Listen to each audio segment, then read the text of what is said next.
지혜 씨, 오늘 아침 식사는 어떠셨어요? 저는 김치찌개가 아주 일품이던데. 김미영 요양보호사가 활기찬 목소리로 말을 걸었다.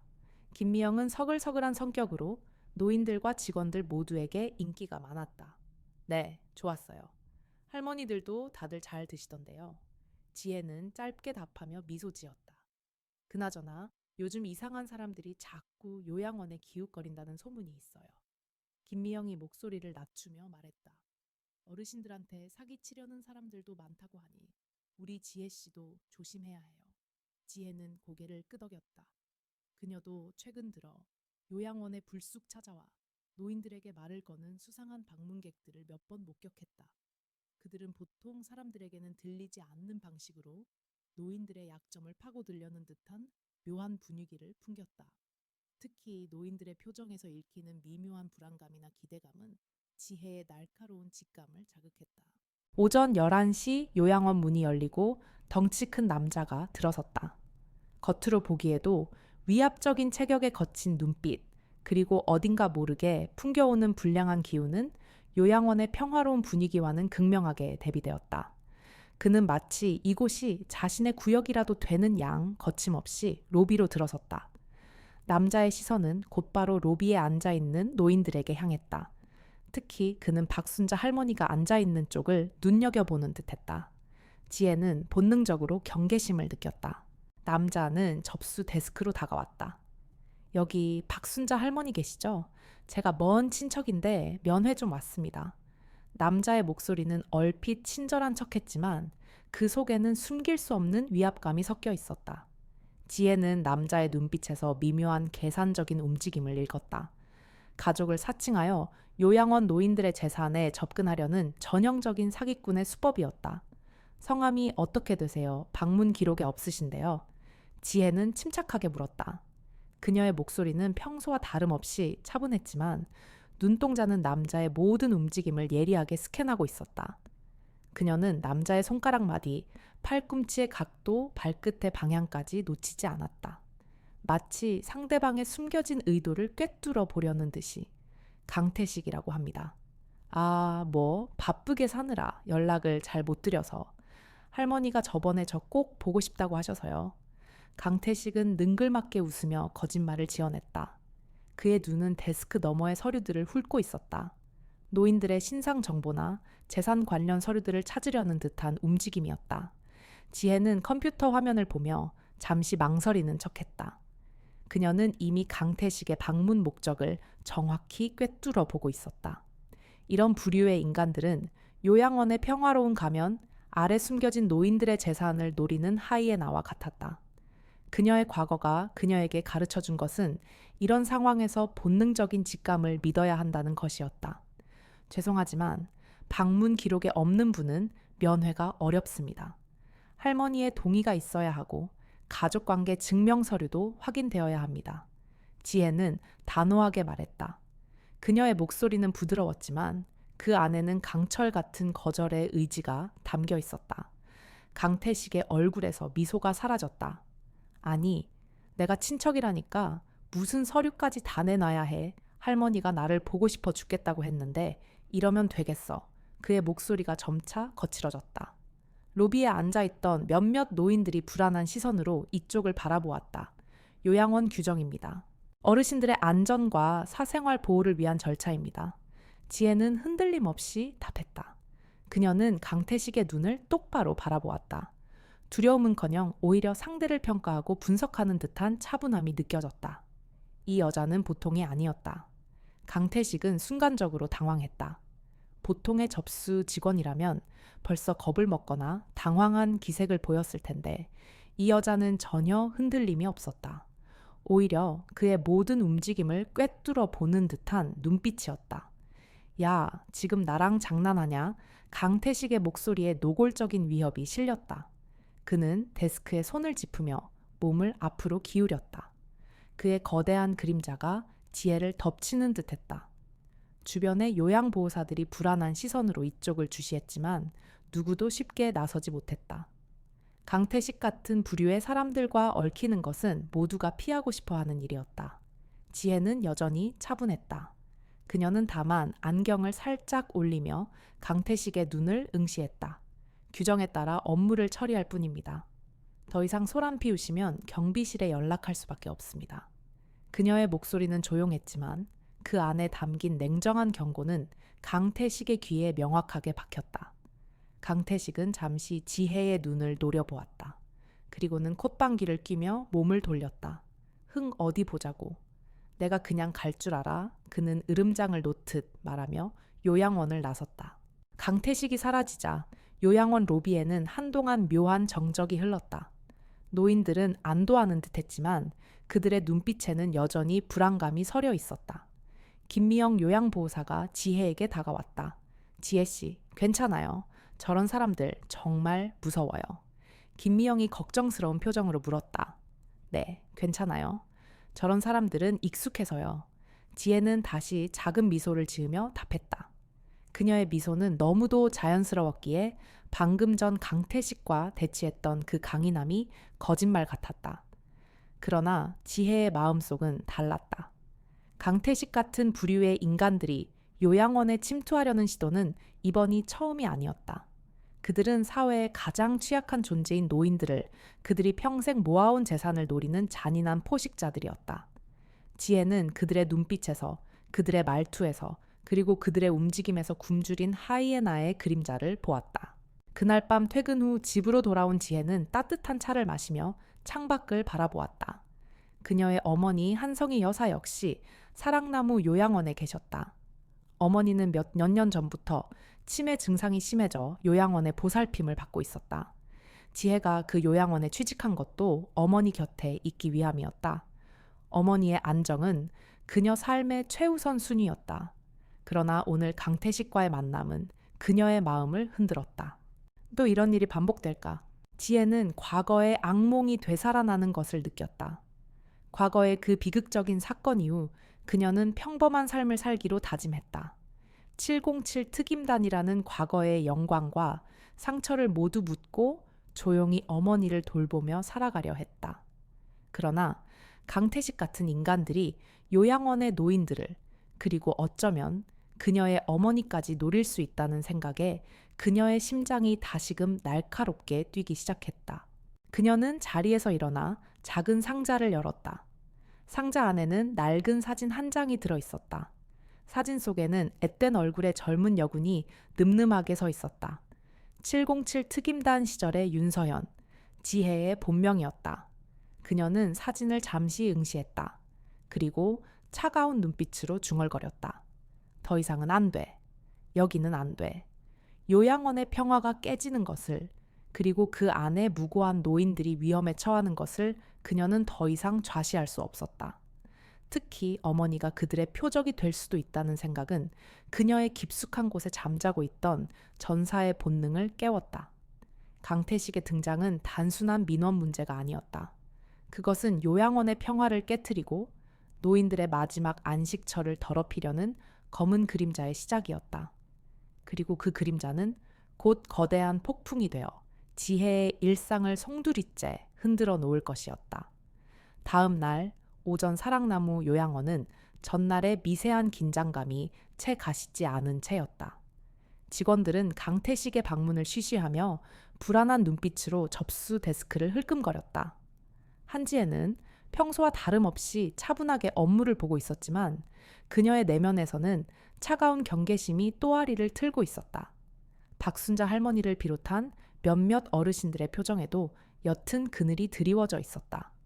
마치 맑은 연못에 드리워진 검은 그림자처럼 강태식의 방문은 요양원 깊숙이 불길한 기운을 드리우고 있었다. 오전 10시 반 예상대로 강태식이 다시 요양원 문을 열고 들어섰다. 이번에는 혼자가 아니었다.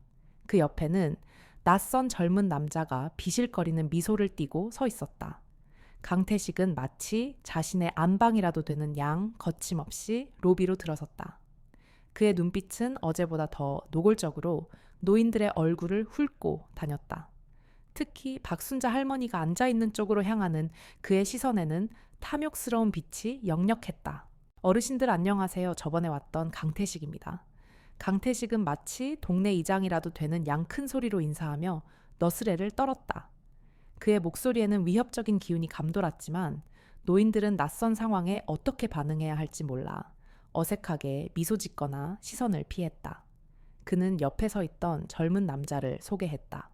이 친구는 제 조카인데 이번에 인공지능 관련해서 아주 기가 막힌 투자 상품을 가지고 왔어요. 어르신들 노후에 큰 도움이 될 만한 정보라 제가 특별히 모시고 왔습니다. 강태식의 말에 몇몇 노인들의 눈빛이 흔들렸다. 그들의 얼굴에는 일말의 기대와 함께 깊은 외로움이 묻어 있었다. 가족들의 방문이 뜸한 어르신들에게는 이런 외부인의 친절이 마치 가뭄의 단비처럼 느껴질 수도 있었다. 지혜는 그들의 표정에서 절박함과 동시에 순진함이 읽혔다. 저 사기꾼들이 노리는 것은 바로 저런 마음이었다. 강태식 일행은 로비 중앙에 자리를 잡고 앉아 노인들에게 접근하기 시작했다. 그들은 스마트폰 화면을 보여주며 복잡한 그래프와 알 수 없는 전문 용어들을 쏟아냈다. 내용은 명백한 투자 사기였다. 단기간 내 고수익 보장, 원금 보장은 물론 엄청난 추가 수익, 이 기회를 놓치면 후회한다와 같은 상투적인 문구들이 오고 갔다. 노인들은 불안한 눈빛으로 서로를 바라보거나 이해할 수 없는 설명을 듣는 척 고개를 끄덕였다. 지혜는 이 모든 상황을 접수 데스크에서 지켜보고 있었다. 그녀의 손은 키보드 위에 얹혀 있었지만 눈동자는 강태식 일당의 모든 움직임을 추적하고 있었다. 그녀의 심장 박동은 미세하게 빨라지고 있었지만 외면으로는 전혀 드러나지 않았다. 차분하고 냉철한 표정 뒤에는 뜨거운 분노가 치밀어 오르고 있었다. 노인들의 순수하고 연약한 마음을 이용하려는 저 잔인한 수법에 그녀는 끓어오르는 울분을 느꼈다. 저기 지금 요양원에서 뭐 하시는 겁니까? 김미영 요양보호사가 용기를 내어 강태식에게 다가갔다. 아, 요양원 어르신들 건강을 위해 좋은 정보 좀 드리고 있습니다. 불만이라도 있으세요? 강태식은 김미영을 노려보며 퉁명스럽게 답했다. 그의 눈빛에는 다시금 위협적인 기운이 번뜩였다. 김미영은 순간 움찔하며 뒤로 물러섰다. 요양원 규정상 외부인의 영업 행위는 금지되어 있었지만 강태식 같은 불량배들을 직접 상대하는 것은 쉽지 않은 일이었다. 그때 강태식은 박순자 할머니에게 바싹 다가가 앉았다. 할머니, 제가 지난번에 말씀드린 그 땅 있지 않습니까? 이번에 거기 대규모 개발이 확정돼서요. 할머니가 가진 그 주식 지금 팔아서 저랑 같이 투자하시면 한 달 안에 몇 배는 불릴 수 있습니다. 제가 할머니 먼 친척 아닙니까? 할머니 잘 되라고 말씀드리는 거예요. 박 할머니의 눈빛이 흔들렸다. 그녀는 불안하게 주위를 살피다가 다시 강태식을 보았다. 정말이요, 믿을 수 있는 개요. 그럼요, 제가 할머니를 속일 리가 있겠어요. 제가 할머니한테 효도 좀 하려고 이러는 겁니다. 할머니가 제 어릴 적에도 용돈 주시고 그랬잖아요. 강태식은 뻔뻔하게 거짓말을 지어냈다. 지혜는 그의 말 한마디 한마디에 피가 거꾸로 솟는 기분이었다. 강태식 씨, 지금 당장 영업 행위를 중단해 주십시오. 한지혜가 접수 데스크에서 일어서며 단호하게 말했다. 그녀의 목소리는 조용했지만 그 단호함은 요양원 로비 전체에 울려 퍼지는 듯했다. 노인들과 직원들의 시선이 일제히 그녀에게로 향했다. 강태식은 지혜를 비웃었다. 아니, 접수 아가씨는 자꾸 끼어들어. 어르신들한테 좋은 정보 주는 게 그렇게 안 이꼽나 할머니랑 나랑 친척 간에 얘기 좀 하는 건데 왜 자꾸 방해를 해? 그는 노골적으로 지혜를 무시하며 박 할머니에게 다시 몸을 돌렸다. 할머니, 그러니깐 제가 지금 서류를 가지고 왔는데 그는 서류 뭉치를 박 할머니에게 내밀었다. 사인이 필요한 서류들이었다. 서명을 요구하는 일체의 행위를 즉시 중단하십시오. 한지혜는 데스크를 벗어나 강태식에게로 걸어갔다. 그녀의 발걸음은 조용했지만 그녀가 한 걸음씩 다가설수록 로비의 공기는 차갑게 얼어붙는 듯했다. 아가씨, 적당히 해라. 내가 어르신들한테 사탕 하나 줬다고 시비 거는 게 아니야. 지금 내 사업 얘기 중이라고. 강태식은 고개를 들고 지혜를 노려보았다. 그의 얼굴에는 노골적인 경고와 짜증이 뒤섞여 있었다. 그의 옆에 있던 젊은 남자도 비웃으며 지혜를 위아래로 훑었다. 여기는 요양원입니다. 어르신들의 평화와 안정을 위한 공간이지 강태식 씨의 불법적인 사업을 위한 장소가 아닙니다. 지혜의 목소리는 여전히 낮고 차분했지만 그 안에는 흔들림 없는 강철 같은 의지가 담겨 있었다. 그녀는 박 할머니와 강태식 사이에 서서 노인들을 보호하려는 듯한 자세를 취했다. 이 여자 어제부터 왜 이래? 공무원도 아니면서 왜 이렇게 나대? 여기가 지 변호사 사무실이야. 강태식은 비웃으며 손가락으로 지혜를 툭 밀쳤다. 겉보기에는 가벼운 접촉이었지만 그 안에는 명백한 경고와 조롱의 의미가 담겨 있었다. 바로 그 순간 지혜의 눈빛이 미세하게 흔들렸다. 그녀의 부드러운 갈색 눈동자 속에 한순간 차가운 광채가 스쳐 지나갔다. 평소의 조용한 모습 뒤에 숨겨져 있던 무언가가 꿈틀거리는 듯했다. 그녀의 몸이 미세하게 긴장하는 것을 강태식은 알아차리지 못했다. 손 치우세요. 지혜의 목소리는 여전히 조용했지만 그 안에는 얼음장 같은 냉기가 흘렀다. 그 순간 강태식은 알 수 없는 위압감에 사로잡혔다. 이 여자 어딘가 이상했다. 보통의 요양원 직원과는 분명히 달랐다. 뭐 지금 나한테 명령하는 거야. 강태식의 얼굴이 붉게 달아올랐다. 그는 주변을 둘러보며 큰 소리로 말했다. 여기 사람들 다 들어. 이 요양원 직원이 나한테 어떻게 나오는지. 그러나 로비에 남아있던 노인들과 직원들은 모두 숨을 죽이고 있었다. 분위기가 심상치 않다는 것을 모두가 느끼고 있었다. 특히 지혜의 변화를 가장 가까이서 지켜본 김미영 요양보호사는 입을 다물지 못했다. 지혜 씨. 김미영이 조심스럽게 말을 걸려 했지만 지혜는 고개를 저었다. 자신이 처리하겠다는 의미였다. 강태식은 점점 더 흥분하고 있었다. 야, 너 지금 내 눈 똑바로 보고 있는 거지. 어디서 이렇게 얌전한 척 해놓고 눈빛은 이렇게 살벌해. 그는 지혜의 눈을 똑바로 응시하며 말했다. 지혜는 대답하지 않았다. 다만 안경 너머로 강태식의 모든 움직임을 면밀히 관찰하고 있었다. 그의 어깨 각도, 주먹의 위치, 체중 분배까지. 마치 전투 상황을 분석하는 것처럼 그녀의 머릿속에서는 빠르게 계산이 이루어지고 있었다. 이봐 할머니 저 여자 말 듣지 말고 여기 빨리 사인해. 강태식은 마침내 폭발했다. 그는 박순자 할머니가 앉아있는 테이블 위로 몸을 기울이며 억지로 서류를 내밀었다. 그의 팔이 박 할머니의 어깨에 닿았다. 그 순간이었다. 지혜의 손이 번개처럼 움직였다. 강태식의 손목을 정확히 잡은 것이다. 그리고 조용하지만 확고한 목소리로 말했다. 노인에게 신체적 위협을 가하고 불법적인 행위를 강요하는 것은 범죄입니다. 지금 즉시 손을 치우십시오. 강태식은 깜짝 놀랐다.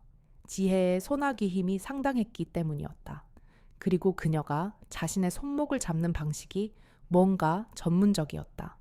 마치 격투 훈련을 받은 사람처럼. 요양원 로비는 완전히 정적에 휩싸였다. 모든 사람들이 숨을 죽이고 이 대치 상황을 지켜보고 있었다. 과연 이 조용한 접수 직원이 동네 건달을 어떻게 상대할지 모두의 시선이 집중되어 있었다. 놔. 강태식이 지혜의 손아귀에서 벗어나려 발버둥 쳤지만 소용없었다. 지혜의 그립은 마치 쇠고랑처럼 단단했다. 더 놀라운 건 그녀가 전혀 힘을 주는 것 같지 않다는 거였다. 마치 이런 상황에 익숙한 듯 자연스러웠다. 접수 직원의 손아귀에서 느껴지는 압도적인 힘에 강태식은 당황했다. 그는 믿을 수 없다는 표정으로 지혜를 노려봤다. 로비에 있던 노인들과 직원들, 심지어 몇몇 방문객들까지 모두 숨을 죽이고 이 뜻밖의 대치 상황을 지켜보고 있었다. 그들의 눈에는 경악과 동시에 묘한 기대감이 서려 있었다. 과연 이 조용한 여직원이 동네 건달을 어떻게 상대할 것인가? 경고했습니다.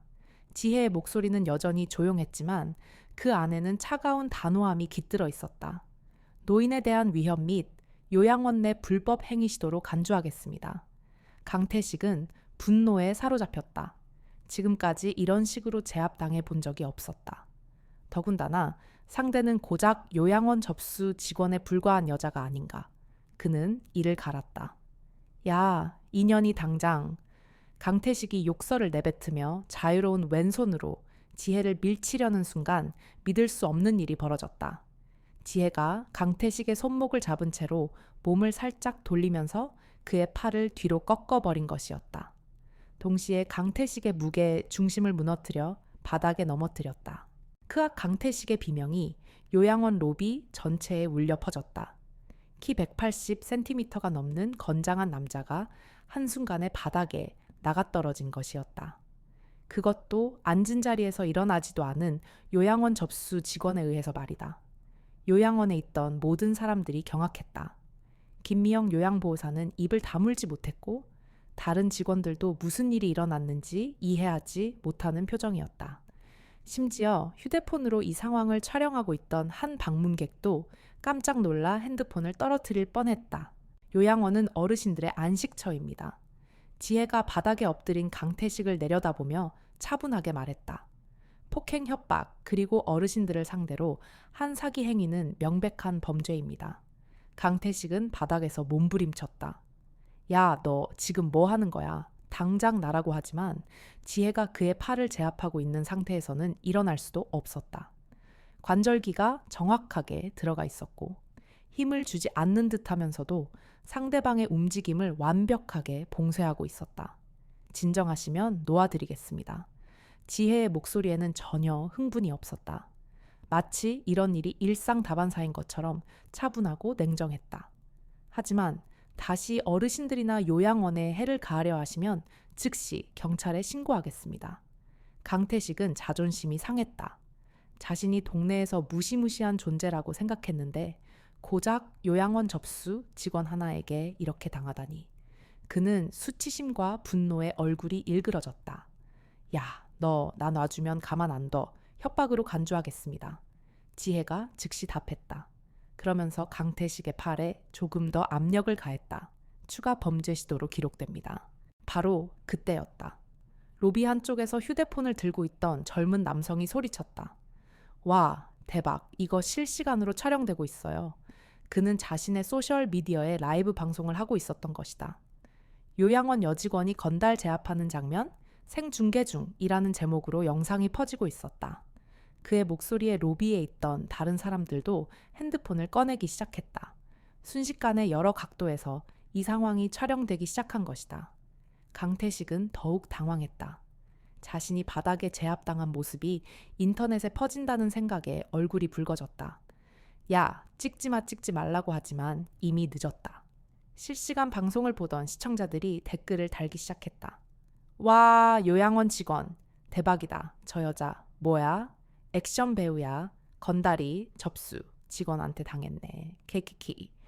요양원. 아줌마 맞냐? 조폭보다 싸움 잘하네. 케이키.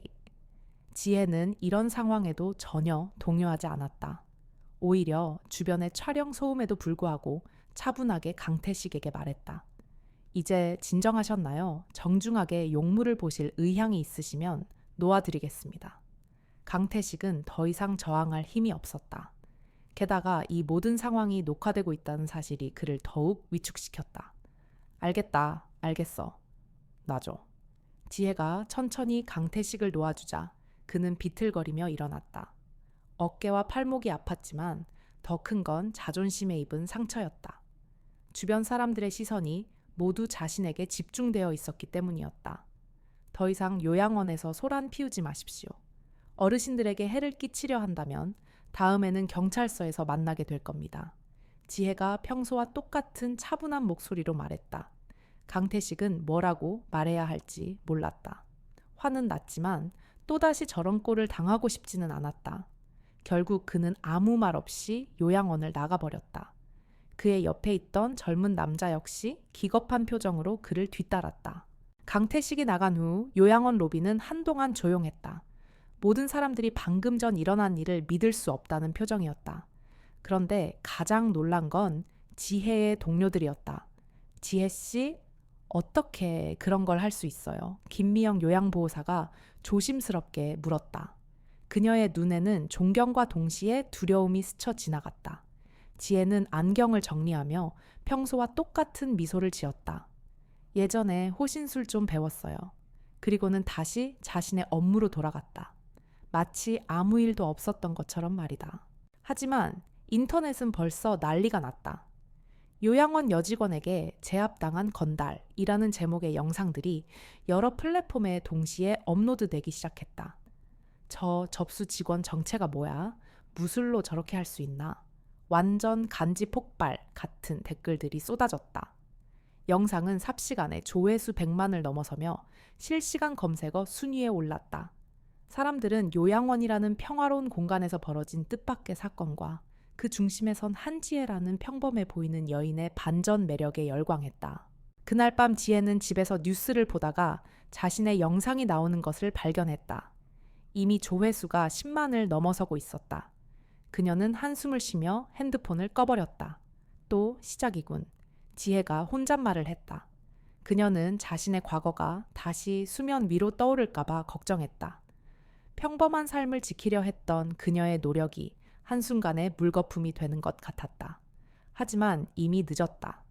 인터넷의 파급력은 그녀가 생각했던 것보다 훨씬 빨랐다. 그녀의 이름 한지혜와 사랑나무 요양원은 이미 온라인에서 뜨거운 감자가 되어 있었다. 그리고 이 영상은 단순한 해프닝으로 끝나지 않을 것임을 그녀는 본능적으로 예감했다. 강태식이라는 작은 파도가 거대한 해일을 불러올 것이라는 불길한 예감이었다. 그날 밤 11시 도심 외곽의 한 노래방, 건물 지하 담배 연기가 자욱한 사무실에서 고동규 상무는 노트북 화면을 뚫어져라 바라보고 있었다. 화면에는 강태식이 요양원 로비 바닥에 제압당하는 장면이 반복 재생되고 있었다. 고 상무의 얼굴은 점점 굳어져 갔다. 형님, 이거 벌써 100만 조회수 넘었어요. 댓글도 완전 난리고. 옆에 서 있던 조직원이 조심스럽게 말했다. 고 상무가 주먹으로 책상을 쾅 쳤다. 우리 조직이 요양원 접수 직원한테 당한 거야. 그것도 여자한테. 그의 목소리에는 분노가 가득했다. 자신들의 체면이 말이 아니었다. 그는 특히 영상 속 한지혜의 움직임을 예리하게 분석했다. 짧은 순간이었지만 강태식을 제압하는 그녀의 동작은 단순한 호신술의 수준이 아니었다. 정확한 관절기, 체중 이동, 그리고 상대방의 균형을 순식간에 무너뜨리는 노련함. 강태식 그놈은 어디 갔어? 고 상무가 물었다. 집에서 술 마시고 있습니다. 완전 열받아서. 고 상무는 영상을 다시 돌려봤다. 한지혜가 강태식을 제압하는 장면을 슬로우 모션으로 분석해봐도 그녀의 움직임은 범상치 않았다. 이게 그냥 호신술로 가능한 일이야. 고 상무의 목소리에는 의구심이 짙게 깔려 있었다. 글쎄요. 뭔가 이상하긴 합니다. 움직임이 너무 전문적이에요. 조직원이 답했다. 고 상무는 차갑게 변한 눈빛으로 말했다. 저 접수 직원 신상 조사 좀 해봐. 이름부터 시작해서 가족관계, 과거 이력 다 파헤쳐. 뭔가 숨기고 있는 게 있을 거야. 그의 직감은 이 여자가 단순한 민원인이 아니라는 것을 강하게 속삭이고 있었다. 그가 관리하는 요양원 사업은 겉으로는 합법적이었으나 그 이면에는 노인들의 재산을 노리는 거대한 검은 그림자가 드리워져 있었다. 이런 곳에 갑자기 튀어나온 범상치 않은 존재는 그에게 큰 위협이었다. 한편 한지혜의 집에서는 또 다른 걱정이 시작되고 있었다. 그녀의 어머니 한성희 여사 역시 거실에서 뉴스에 나오는 딸의 모습을 발견한 것이다. 어머, 이게 우리 지혜잖아. 지혜는 부엌에서 차를 타고 있다가 어머니의 목소리를 듣고 황급히 나왔다. 어머니 뭘 보고 계세요? 딸아, 너 뉴스에 나왔어. 무슨 일이야? 한성희 여사의 얼굴에는 걱정이 가득했다. 특히 영상 속에서 지혜가 남자를 제압하는 모습을 보자 과거의 기억이 되살아나는 듯했다. 지혜는 어머니 옆에 앉으며 리모컨을 집어들었다. 별일 아니에요. 그냥 요양원에서 민원인이 좀 거칠게 굴어서? 별일 아니라고 한성희 여사의 목소리가 떨렸다. 지혜야, 너 또 그런 일에 휘말리는 거 아니지? 예전처럼. 지혜는 어머니의 손을 꼭 잡았다. 어머니 걱정하지 마세요. 정말 아무것도 아니에요. 하지만 그녀도 마음 한편으로는 불안했다. 자신의 과거가 드러날까 봐 말이다. 지혜야, 엄마는 네가 그때 일로 얼마나 힘들어했는지 다 봤어. 악몽 꾸고 잠도 못 자고. 한성희 여사의 눈에 눈물이 맺혔다. 제발 다시는 그런 일에 관여하지 마. 지혜는 어머니를 안아주었다. 안 그럴게요. 이제 평범한 요양원 직원으로 살 거예요. 하지만 그녀는 이미 예감하고 있었다. 일이 단순히 끝나지 않을 거라는 걸. 그녀의 심장은 불길하게 뛰고 있었다. 다음 날 아침 사랑나무 요양원 앞 풍경이 평소와는 달랐다. 여러 대의 검은 승용차들이 주변에 주차되어 있었고 선글라스를 낀 남자들이 여기저기서 서성거렸다. 출근하는 직원들도 이상한 분위기를 눈치챘다. 뭐야, 저 사람들. 김미영 요양보호사가 지혜에게 물었다. 지혜는 주변을 둘러보며 조용히 말했다. 모르겠어요. 하지만 그녀의 눈빛에는 경계심이 가득했다. 저런 사람들의 정체를 충분히 짐작할 수 있었기 때문이다. 그들은 고동규 상무가 보낸 조직원들이었다. 오전 10시쯤 요양원 행정팀 최 반장에게 전화가 걸려왔다. 네, 최 반장입니다. 네, 누구시라고요? 최 반장의 표정이 점점 굳어졌다. 한지의 직원 관련해서 궁금한 게 있다고요. 전화 너머 목소리는 정중했지만 어딘가 모르게 협박적인 기운이 감돌았다. 그냥 간단한 정보만 알고 싶어요. 그분 가족 관계라든지 이전 직장이라든지 뭐 어려운 건 아니고요. 최 반장은 손에 땀이 났다. 그런 건 개인 정보라서 물론 그냥 드리는 말씀은 아니고요. 상대방이 의미심장하게 말했다. 반장님께도 도움이 될 수 있는 제안이 있어서요. 액수가 상당했는지 최 반장의 눈빛이 흔들렸다. 그는 돈의 유혹과 양심 사이에서 갈등하기 시작했다. 그날 점심시간 지혜는 혼자 구내 식당에서 식사를 하고 있었다. 그런데 창밖으로 자신을 지켜보는 시선들을 느꼈다. 건물 맞은편 카페에 앉아있는 남자들 주차장에서 담배를 피우는 척하는 사람들 모두 자신을 감시하고 있었다. 마치 숨어있는 맹수가 먹잇감을 노리듯 그들의 시선은 집요했다. 지혜는 식사를 마치고 화장실로 향했다. 그리고 거울 앞에 서서 자신의 모습을 바라봤다. 평범한 요양원 접수 직원 한지혜. 그러나 그 안에는 아직도 707 특임단의 윤서연이 살아있었다. 이렇게 될 줄 알았어. 지혜가 혼잣말을 했다. 그녀는 핸드폰을 꺼내 누군가에게 문자를 보냈다. 상황 발생, 감시당하고 있음. 그날 오후 요양원은 평소보다 한산했다. 어제 일 때문인지 사람들이 조심스러워하는 것 같았다. 하지만 지혜는 변함없이 업무를 봤다. 다만 주변 상황에 대한 경계는 늦추지 않았다. 그녀의 멜랑콜리한 눈빛 속에는 날카로운 관찰력이 번뜩였다. 오후 5시 퇴근 시간이 되자 지혜는 평소와 다른 길로 집에 향했다. 지하철을 타고 한 정거장을 더 가서 내린 다음 복잡한 골목길을 통해 돌아갔다. 자신을 따라오는 자들을 확인하기 위해서였다. 과연 2명의 남자가 지혜를 미행하고 있었다. 그들은 전문적인 미행자들이었지만 지혜의 움직임이 워낙 자연스러워서 그들도 확신을 갖지 못했다. 정말 그냥 돌아가는 길인지 아니면 자신들을 의식하고 있는 건지. 집 앞에 도착한 지혜는 잠시 주변을 둘러봤다. 평소에는 없던 차량들이 몇 대 보였다. 그녀는 한숨을 쉬며 집 안으로 들어섰다. 어머니, 저 왔어요. 어서 와. 오늘은 일찍 왔네. 한성희 여사가 반겨주었지만 지혜의 표정이 어둡다는 것을 금세 눈치챘다. 무슨 일 있어? 아니에요. 그냥 좀 피곤해서요. 지혜는 어머니에게 걱정을 끼치고 싶지 않았다. 그날 밤 지혜는 잠들지 못했다. 창문 밖으로 보이는 그림자들, 때때로 들려오는 발소리, 그리고 무엇보다 과거의 기억들이 되살아났다. 군복을 입고 작전에 투입되던 날들, 동료들과 함께했던 훈련, 그리고 그 마지막 작전에서 일어난 비극. 나는 다시 누구도 다치게 하지 않을 거야. 지혜가 어둠 속에서 중얼거렸다. 하지만 그녀도 알고 있었다. 상황이 계속 악화되면 결국 선택의 순간이 올 거라는 걸. 그녀의 평범한 삶은 이미 위협받고 있었다. 그녀는 이제 더 이상 단순한 요양원 접수 직원이 아니었다. 그녀는 사냥감으로 지목되었고 피할 수 없는 싸움의 시작을 직감했다. 새벽 2시 지혜의 핸드폰에 문자가 왔다. 발신자 불명의 메시지였다. 화면 속 글자들은 차가운 밤 공기처럼 그녀의 심장을 꿰뚫었다. 내일까지 사과문 올려라. 안 그러면 내 가족이 어떻게 되는지 보여주겠다.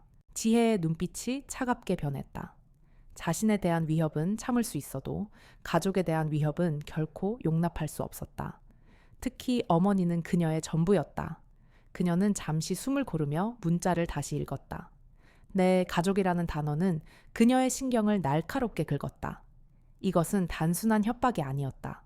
자신을 주시하고 자신의 약점을 정확히 파고든 치밀한 공격이었다.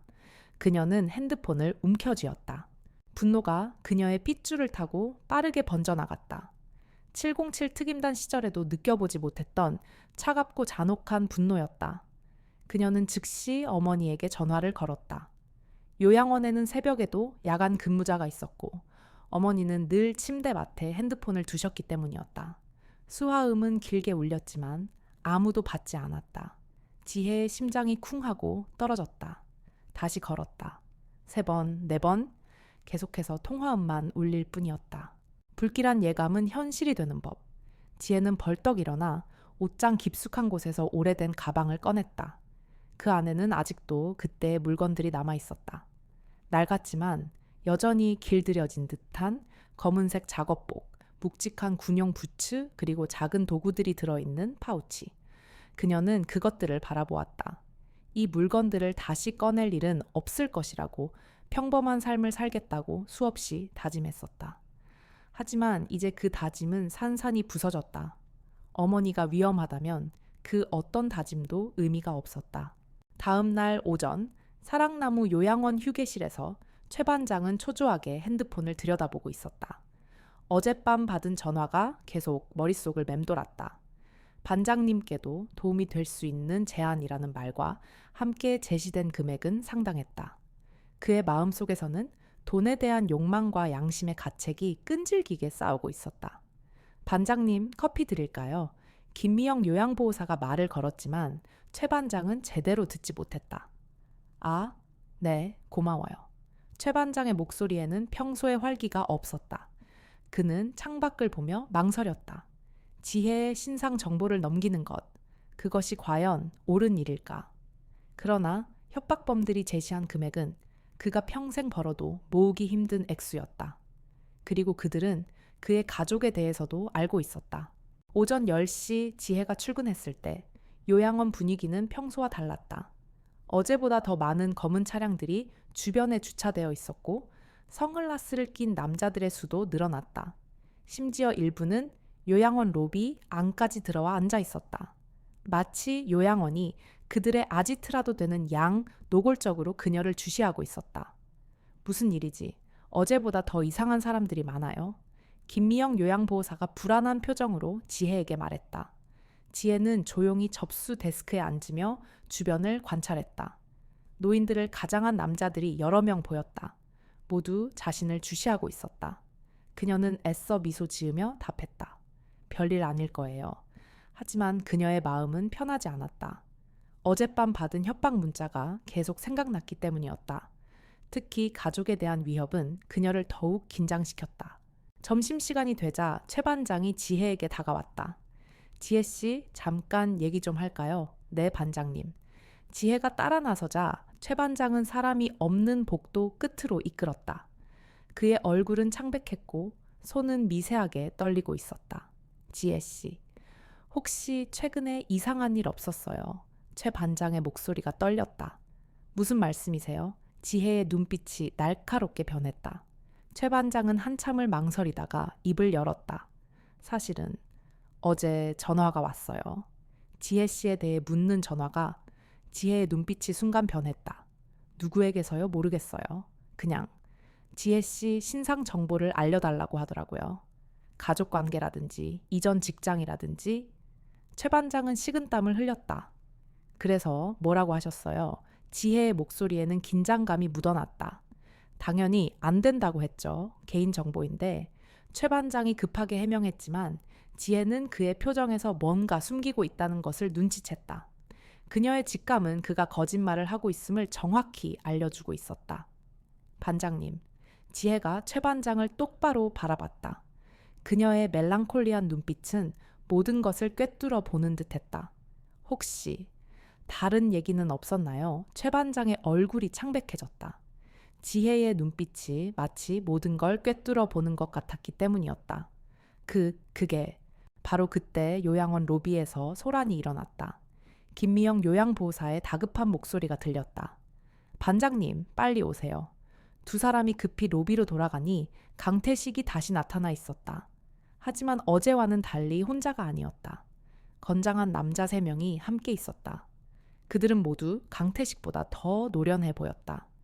냉혹한 눈빛과 잘 단련된 몸은 그들이 단순한 건달이 아님을 말해주었다. 어제 그 여자 어디 있어? 강태식이 큰 소리로 말했다. 그의 얼굴에는 분노와 수치심이 뒤섞여 있었다. 지혜가 나타나자 강태식의 눈이 번뜩였다. 야, 너 어제 나한테 한 짓 기억나지? 용무가 있으시면 정중하게 말씀해 주십시오.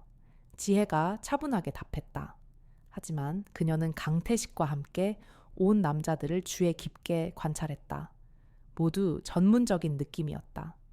조직적인 움직임과 차가운 시선은 그들이 단순한 동네 불량배가 아님을 암시했다. 정중하게 강태식이 비웃었다.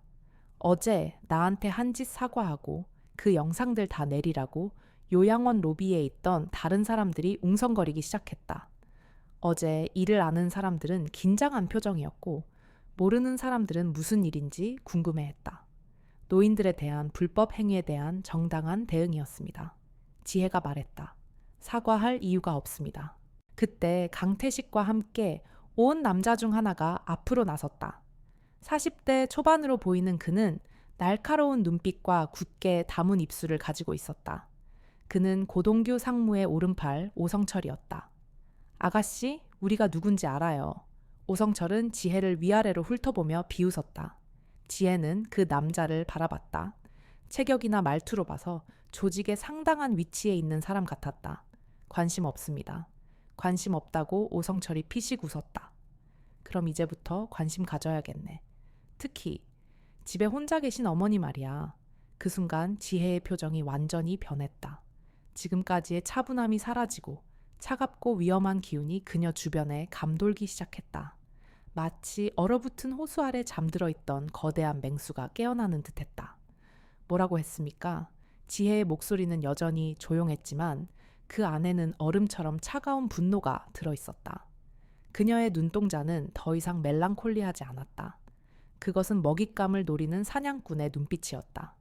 오성철은 지혜의 변화를 느꼈지만 계속해서 도발했다. 한성희 씨 65세. 사랑나무 요양원에 입소 중이시고 요즘 건강은 어떠시려나? 그는 지혜의 귀에 속삭이듯 말했다. 지혜의 주먹이 꽉 쥐어졌다. 그녀의 몸에서 살기가 느껴질 정도였다. 주변 사람들도 분위기가 심상치 않다는 것을 감지했다. 로비는 순식간에 정적에 휩싸였다. 우리 조직이 뭘 하는지 알죠? 특히 말 안 듣는 사람들 가족한테 뭘 하는지. 오성철이 계속 도발했다. 그의 입꼬리에는 잔인한 미소가 걸려 있었다.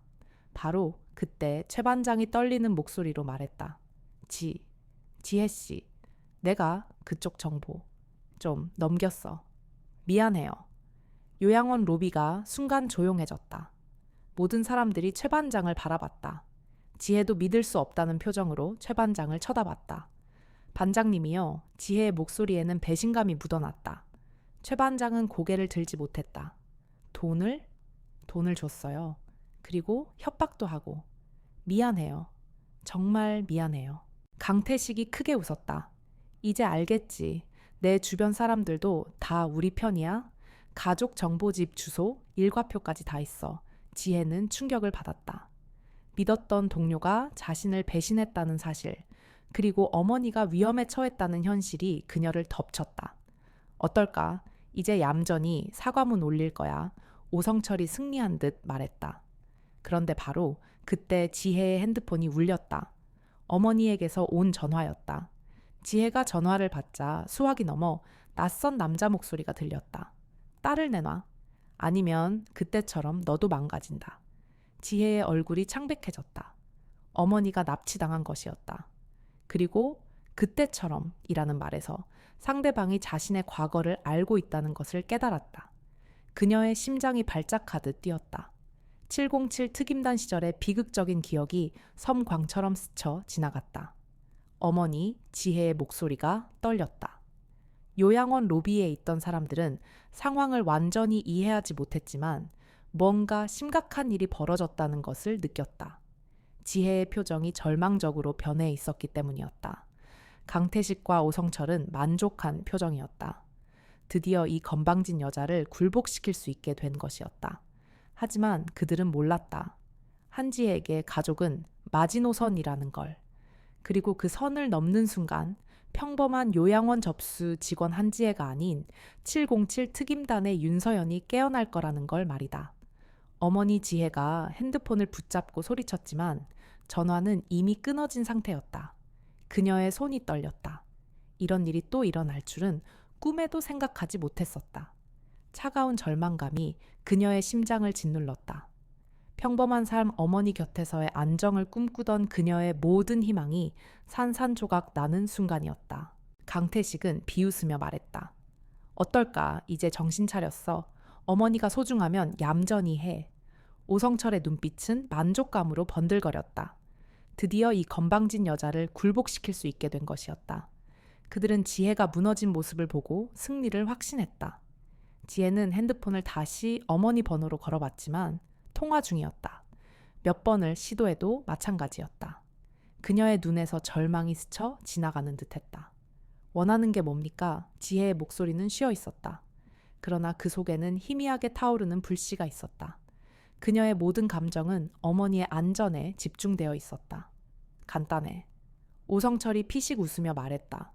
네가 우리한테 무릎 꿇고 사과하는 영상 찍어서 올리면 돼. 그리고 앞으로 우리 일에 절대 끼어들지 않는다고 약속하고. 요양원 로비에 있던 사람들은 숨을 죽이고 이 상황을 지켜보고 있었다. 어제 그토록 당당했던 지혜가 완전히 무너져 있는 모습은 충격적이었다. 그들은 그녀의 눈에서 읽히는 절망감을 함께 느끼는 듯했다. 지혜는 한참 동안 아무 말도 하지 못했다.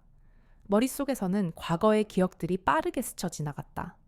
707 특임단에서의 마지막 작전, 인질 구출 작전에서 일어난 비극적인 실수. 그때도 그녀는 누군가를 구하지 못했었다. 그 기억은 트라우마로 남아 그녀의 삶을 지배하고 있었다. 어머니를 또 다시 잃을 수는 없었다. 절대로. 시간 없어. 빨리 결정해. 오성철이 재촉했다. 지혜가 고개를 숙였다. 마치 포기한 것처럼. 알겠습니다. 강태식이 승리한 듯 크게 웃었다. 그래, 그럴 줄 알았어. 이제 여기서 무릎 꿇고. 잠깐만요. 지혜가 말을 끊었다. 그녀는 천천히 고개를 들었다. 그녀의 눈빛은 여전히 피곤해 보였지만 그 속에 섬광처럼 냉정한 빛이 스쳐 지나갔다. 집에 가서 정리할 시간을 주세요. 어머니 걱정도 되고. 뭘 정리해. 그냥 여기서 하면 되잖아. 강태식이 으르렁거렸다. 제발이요. 1시간만. 지혜의 목소리에는 간절함이 담겨 있었다. 어머니한테 마지막으로 안부라도 확인하고 싶어요. 오성철과 그의 조직원들이 서로 눈빛을 주고받더니 고개를 끄덕였다. 그들은 지혜가 완전히 꺾였다고 확신했다. 1시간 정도는 별것 아니었다. 어차피 요양원을 겹겹이 포위하고 있었으니 도망갈 수도 없었다. 게다가 공개적인 장소에서 그녀를 굴복시키는 것보다 집에서 영상을 찍게 하는 것이 더 확실한 방법이라고 생각했다. 좋아. 1시간 주지. 오성철이 비웃으며 말했다. 하지만 어디 도망갈 생각하지 마. 우리가 다 지켜보고 있으니까. 지혜는 고개를 끄덕이며 자리에서 일어났다. 그리고 가방을 챙기며 최 반장을 바라봤다. 반장님, 지혜씨. 최 반장은 죄책감에 고개를 들지 못했다. 그의 얼굴은 피가 다 빠져나간 듯 하얗게 질려 있었다. 이해해요. 지혜의 목소리는 의외로 차분했다. 모든 사람이 영웅일 수는 없으니까. 그녀의 말은 최 반장의 심장을 꿰뚫었다. 비난하는 목소리가 아니었기에 더 아팠다. 지혜가 요양원 로비를 나가자 남자들도 뒤따라 나갔다. 그들은 지혜가 정말로 집에 가는지 확인하려고 했다. 그녀의 모든 행동은 감시당하고 있었다. 지혜는 지하철에 올라타면서 창밖을 바라봤다. 자신을 미행하는 차량이 보였다. 하지만 그녀의 머릿속에서는 이미 계획이 세워지고 있었다. 절망은 분노로, 분노는 냉철한 계산으로 바뀌고 있었다. 이 싸움에서 질 수는 없었다. 어머니를 되찾아야 했다. 그리고 이 모든 악행을 끝내야 했다. 집에 도착한 지혜는 곧바로 방으로 들어갔다. 그리고 옷장 깊숙한 곳에서 낡은 가방을 꺼냈다. 먼지가 쌓인 그 가방 안에는 오래된 군복과 여러 장비들이 들어있었다. 707 특임단 시절 그녀의 분신과도 같았던 물건들이었다. 지혜는 군복을 펼쳐들고 오랫동안 바라봤다. 내가 요양원 접수 직원이 된 이유는 다시는 아무도 잃고 싶지 않아서야. 그녀는 천천히 옷을 갈아입기 시작했다. 평범한 요양원 유니폼 대신 검은색 작업복을 입었다. 그리고 낡은 군용 부츠를 신고 가방에서 여러 장비들을 꺼냈다. 나이프 소형 통신 장비, 그리고 손전등. 그녀의 변화는 놀라웠다. 평소에 조용하고 온화했던 접수 직원의 모습은 온데간데 없고 냉정하고 단호한 전사의 모습이 드러났다. 그녀의 멜랑콜리했던 눈빛은 이제 어둠 속에서 빛나는 날카로운 칼날처럼 변했다. 그녀는 거울 앞에 서서 자신의 모습을 확인했다. 이제 끝내자. 지혜가 중얼거렸다. 그녀는 핸드폰을 꺼내 오래된 연락처로 전화를 걸었다. 몇 번의 신호 후 익숙한 목소리가 들렸다. 서연아, 오랜만이네. 구승현이었다. 지혜가 707 특임단 시절 가장 믿고 의지했던 선배이자 전우였다. 그는 지금은 전역하여 보안 컨설팅 회사를 운영하고 있었다. 선배님 도움이 필요해요. 지혜는 간략하게 상황을 설명했다. 어머니의 납치 요양원 어르신들을 노리는 조직의 실체, 그리고 자신의 정체가 드러났다는 것까지. 구승현은 조용히 들었다. 그의 목소리에는 순간적으로 분노가 스쳐 지나갔다. 뭐라고, 그 개자식들이. 잠시 침묵 후 구승현이 낮고 단호한 목소리로 말했다. 위치 보내줘. 1시간 안에 갈게. 우리가 언제 남한테 당하고 살았냐? 국가는 끝까지 국민을 포기하지 않는다는 걸 보여주자. 고마워요, 선배님. 지혜의 목소리에는 다시금 힘이 실렸다. 전화를 끄는 지혜는 창밖을 내려다봤다. 자신을 감시하던 차량들이 여전히 있었다. 하지만 이제 그녀는 두렵지 않았다. 그녀는 가방에서 작은 카메라를 꺼냈다. 몸에 부착할 수 있는 소형 바디캠이었다. 그리고 노트북을 켜서 실시간 스트리밍 설정을 시작했다. 증거를 남겨야지. 지혜가 혼잣말을 했다. 이 모든 과정을 세상에 폭로할 계획이었다. 어머니를 되찾고 요양원 어르신들을 노리는 악당들을 세상에 공개적으로 심판할 것이었다. 그녀의 복수는 단순히 개인적인 복수가 아니었다.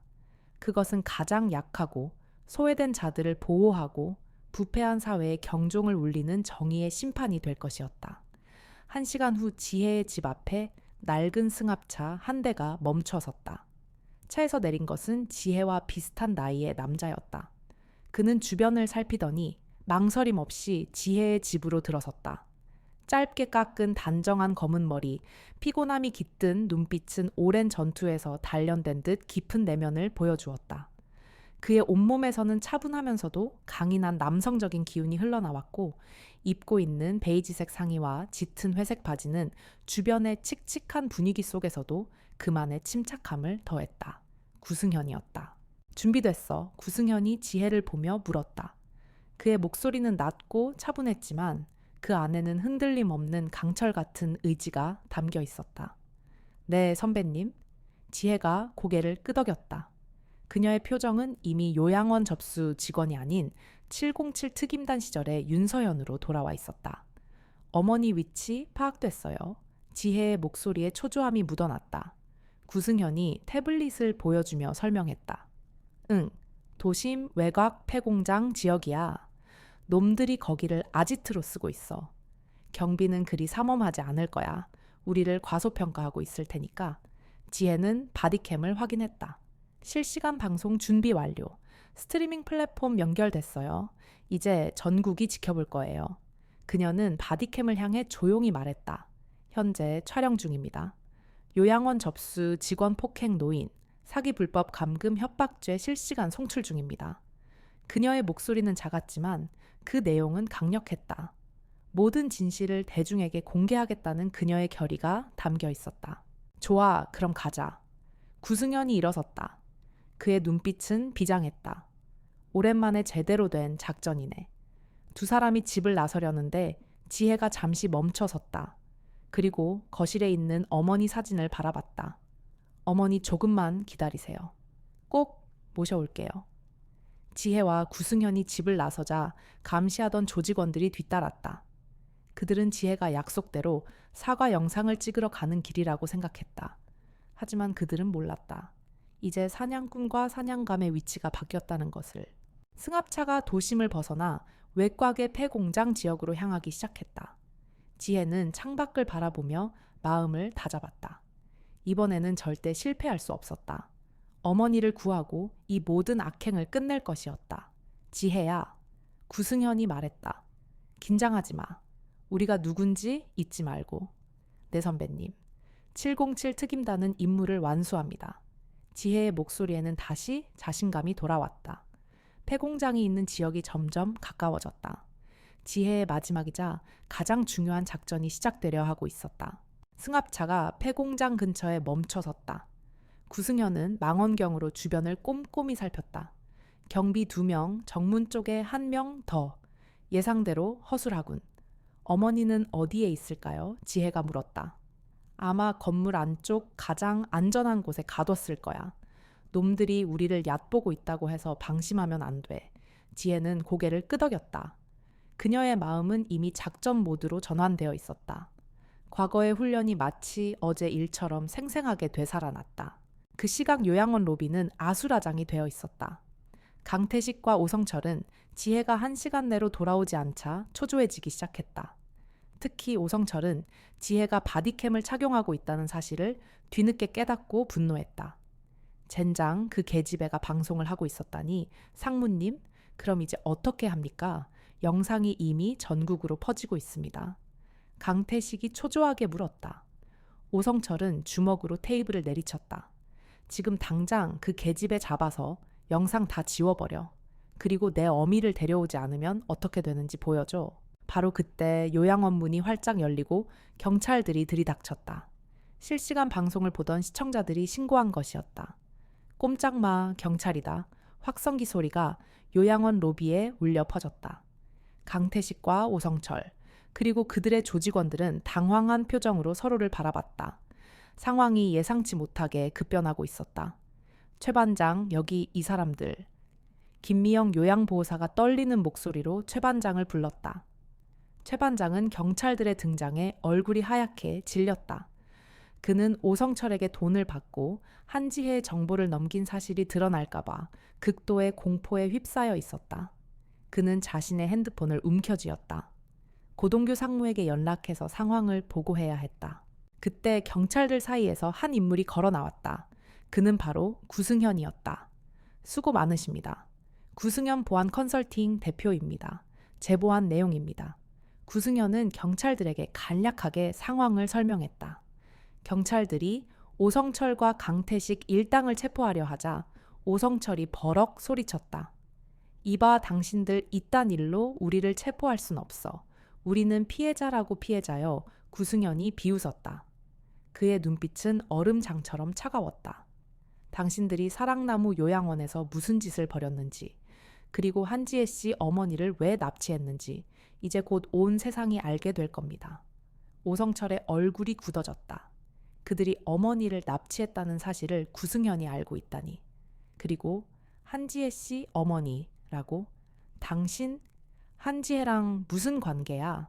오성철이 의심스러운 눈초리로 구승현을 노려봤다. 구승현은 피식 웃었다. 관계요. 아주 깊은 관계죠. 그의 시선은 최 반장에게로 향했다. 최 반장은 구승현의 눈빛을 피하며 몸을 떨었다. 최 반장님, 당신이 한지혜 씨 정보를 고동규 상무 측에 넘겼다는 제보가 들어왔습니다.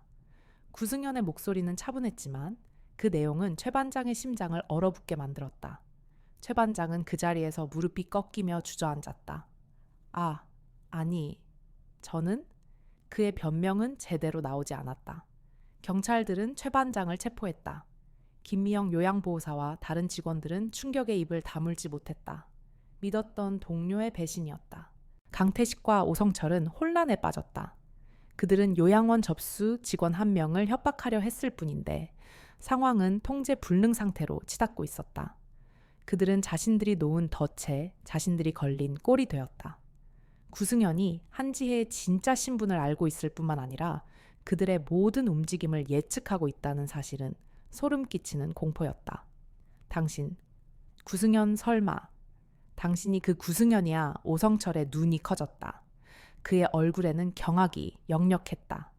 그는 구승현이라는 이름에서 한때 업계를 뒤흔들었던 한 전설적인 인물을 떠올린 듯했다. 구승현은 대답 대신 싸늘한 미소를 지었다. 그의 눈빛은 오성철의 깊은 곳에 숨겨진 공포를 정확히 꿰뚫는 듯했다. 오랜만이지 고동규 상무. 당신이 나를 이렇게 다시 불러낼 줄은 몰랐는데 오성철은 순간 자신이 잘못 들었나 싶었다. 고동규 상무 그의 이름이 왜 저 남자 입에서 나오는 거지? 설마 이 남자가. 바로 그 순간 구승현의 진짜 목적이 드러났다. 그는 단지 한지혜의 조력자가 아니었다. 그는 고동규 조직과 깊은 악연을 가지고 있었고 한지혜를 통해 자신의 오래된 복수를 실행하려 하고 있었다. 한지혜의 어머니 납치 사건은 구승현에게 고동규 조직을 뿌리 뽑을 절호의 기회를 제공한 것이었다. 당신, 그때 오성철은 말을 잇지 못했다. 그의 얼굴은 피가 다 빠져나간 듯 창백해졌다. 구승현은 차분하게 말했다. 이제야 기억나는군. 당신들은 늘 약한 자들을 짓밟고 탐욕을 채워왔지. 하지만 이번에는 달라. 이번에는 당신들의 모든 악행이 세상에 드러날 거야. 이 모든 대화는 경찰들의 수갑 소리와 함께 요양원 로비에 울려 퍼졌다.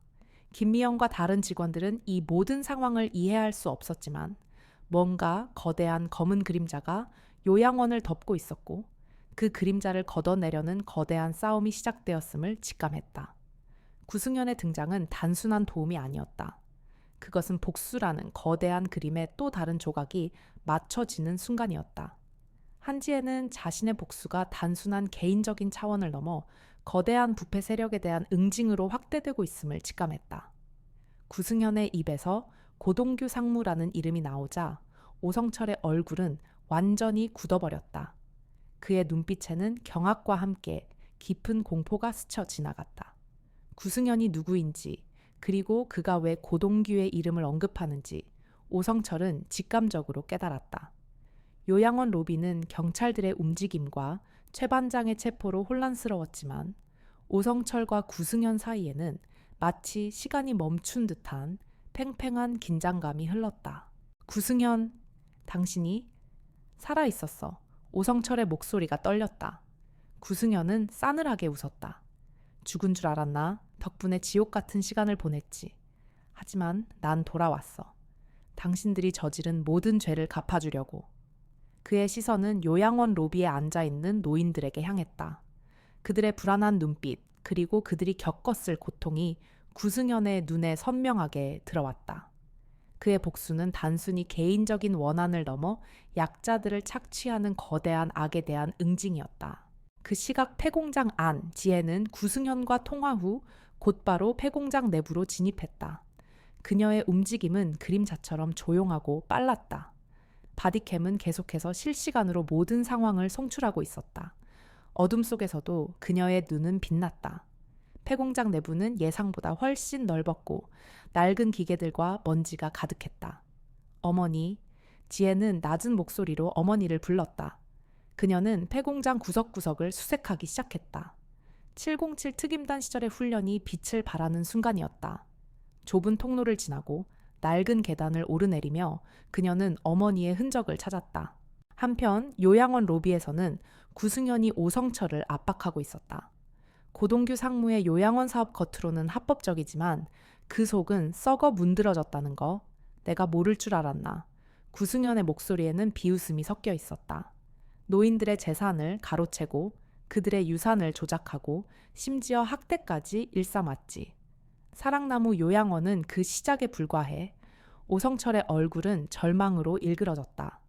구승현이 자신들의 모든 비밀을 알고 있다는 사실이 그를 공포에 떨게 만들었다. 무슨 소리야? 우리는 합법적으로 운영했어. 오성철이 발악하듯 소리쳤다. 합법적 그래, 겉으로는 그랬겠지. 하지만 당신들이 빼돌린 돈, 당신들이 조작한 서류들, 그리고 당신들이 짓밟은 수많은 노인들의 삶은 어떻게 설명할 건가? 구승연의 목소리가 로비 전체에 울려 퍼졌다. 경찰들은 구승연의 말에 놀란 표정으로 그를 바라봤다. 단순한 납치 사건이 아니라 훨씬 더 거대한 범죄의 전모가 드러나고 있음을 직감했다. 폐공장 내부. 지혜는 마침내 한 방을 발견했다. 굳게 잠긴 철문 안에서 희미한 신음소리가 들렸다. 어머니, 지혜는 철문을 열려고 했지만 문은 굳게 잠겨 있었다. 그녀는 가방에서 작은 도구들을 꺼내 자물쇠를 풀기 시작했다. 그녀의 손놀림은 빠르고 정확했다. 몇 초 만에 자물쇠가 풀리는 소리가 들렸다. 문이 열리자 어두컴컴한 방 안에 한성희 여사가 묶여 있었다. 그녀의 얼굴은 창백했고 눈에는 공포가 가득했다. 어머니 지혜가 달려가 어머니를 안았다. 지혜야, 지혜야. 한성희 여사는 딸의 품에 안겨 흐느꼈다. 괜찮아요, 어머니. 제가 왔어요. 지혜는 어머니를 안심시키며 묶인 밧줄을 풀었다. 어머니의 몸을 확인한 지혜는 안도의 한숨을 쉬었다. 다행히 크게 다친 곳은 없어 보였다. 저 사람들이 내 돈을? 한성희 여사가 떨리는 목소리로 말했다. 지혜의 눈빛이 다시 차갑게 변했다. 걱정 마세요, 어머니. 제가 다 돌려받을 거예요. 그리고 저들을 용서하지 않을 거예요. 지혜는 어머니를 부축하며 방을 나섰다. 그녀는 바디캠을 향해 말했다. 어머니를 구출했습니다. 이제 다음 단계로 넘어갑니다. 폐공장 밖으로 나오자 구승연이 보낸 승합차가 기다리고 있었다. 지혜는 어머니를 조심스럽게 채 태웠다. 어머니는 안전한 곳으로 모실게요. 이제 제가 할 일을 해야죠. 지혜가 구승현에게 말했다. 구승현은 고개를 끄덕였다. 그래, 이제 그들의 뿌리를 뽑아야지. 그 시각 요양원 로비에서는 오성철이 구승현에게 모든 것을 털어놓기 시작했다. 고동규 상무는 전국에 20개가 넘는 요양원을 소유하고 있어요. 다들 명의만 다를 뿐 실제로는 고 상무가 운영하는 거죠. 오성철의 목소리에는 체념이 섞여 있었다. 20개가 넘는 요양원 경찰들이 경악했다. 네. 그리고 각 요양원마다 저희 조직원들이 심어져 있었죠. 노인들의 재산을 파악하고 유언장을 조작하고 심지어는 오성철은 말을 잇지 못했다. 구승현이 차갑게 말했다. 심지어는 노인들을 학대하고 불법적인 약물을 투여해서 정신을 흐리게 만들었겠지. 그래야 유산 조작이 더 쉬워질 테니까. 오성철은 고개를 떨궜다. 구승현의 말이 모두 사실이었다. 그 모든 계획의 중심에는 주은주 원장이 있었어. 오성철이 마침내 입을 열었다. 사랑나무 요양원 원장이자 고동규 상무의 오른팔이었죠. 그녀가 모든 요양원들의 실질적인 운영을 담당하고 노인들의 재산을 빼돌리는 총책임자였습니다. 구승현은 오성철의 말을 들으며 고동규 조직의 거대한 그림을 완성했다. 요양원이라는 약자들의 안식처를 가장한 거대한 착취 조직, 그리고 그 중심에는 주은주라는 인물이 있었다. 그녀는 겉으로는 자비로운 요양원 원장이었지만 그 속은 탐욕과 잔혹함으로 가득 찬 악마였다. 주은주 원장. 구승현의 눈빛이 차갑게 번뜩였다. 그 여자가 모든 악행의 핵심이었군. 경찰들은 즉시 주은주 원장에 대한 수사에 착수했다. 오성철의 진술은 고동규 조직의 뿌리를 뽑을 결정적인 증거가 되었다. 요양원 로비는 더 이상 혼란스럽지 않았다. 정의의 심판이 시작되고 있음을 모두가 느꼈다. 지혜는 어머니를 안전한 곳으로 모신 후 다시 폐공장으로 돌아왔다. 그녀는 구승현에게 전화를 걸어 오성철의 진술 내용을 들었다. 주은주 원장. 지혜의 목소리에는 분노가 서려 있었다. 그 여자가 모든 것을 조종하고 있었다니.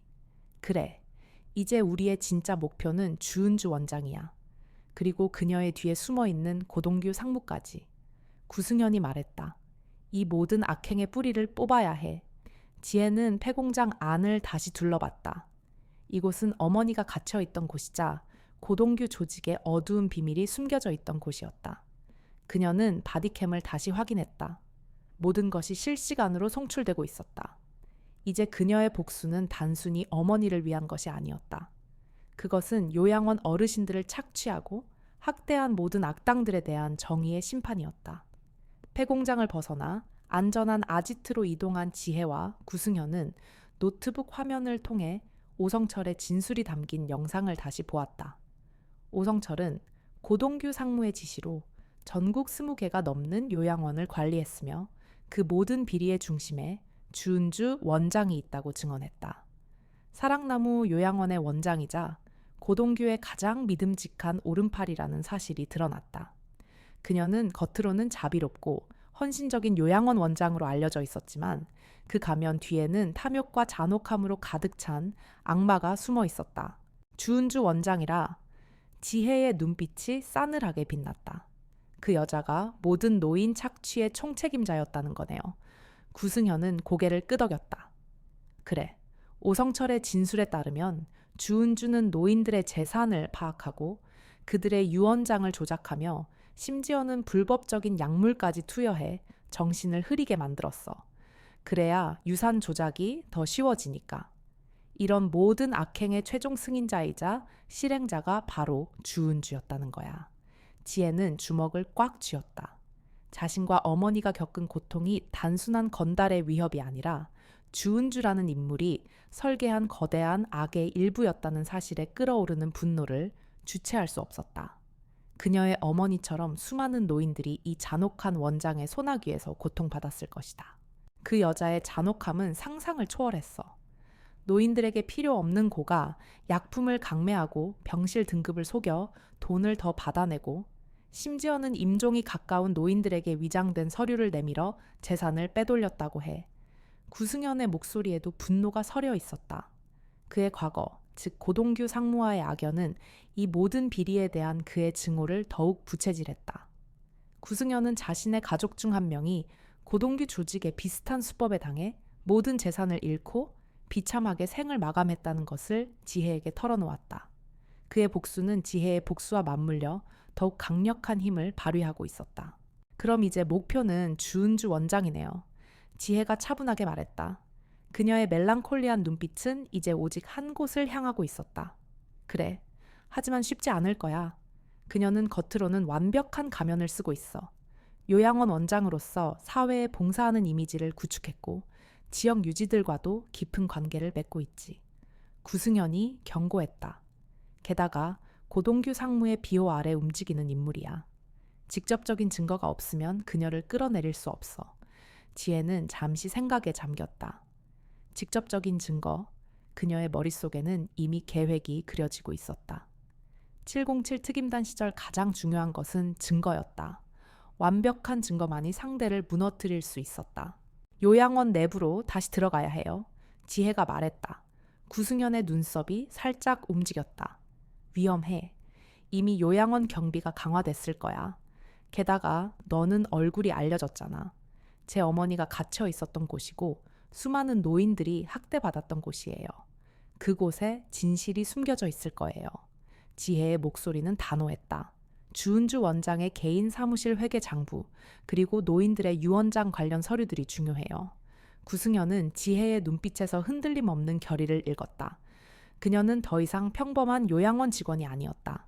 그녀는 복수를 위해 모든 것을 걸 준비가 된 전사였다. 좋아. 하지만 혼자서는 안 돼. 내가 도울게. 구승현이 말했다. 우리는 이 모든 악행을 세상에 폭로해야 해. 요양원에서 어르신들을 상대로 벌어진 잔혹한 실체를 모두에게 알려야 해. 두 사람은 주은주 원장을 무너뜨릴 구체적인 계획을 세우기 시작했다.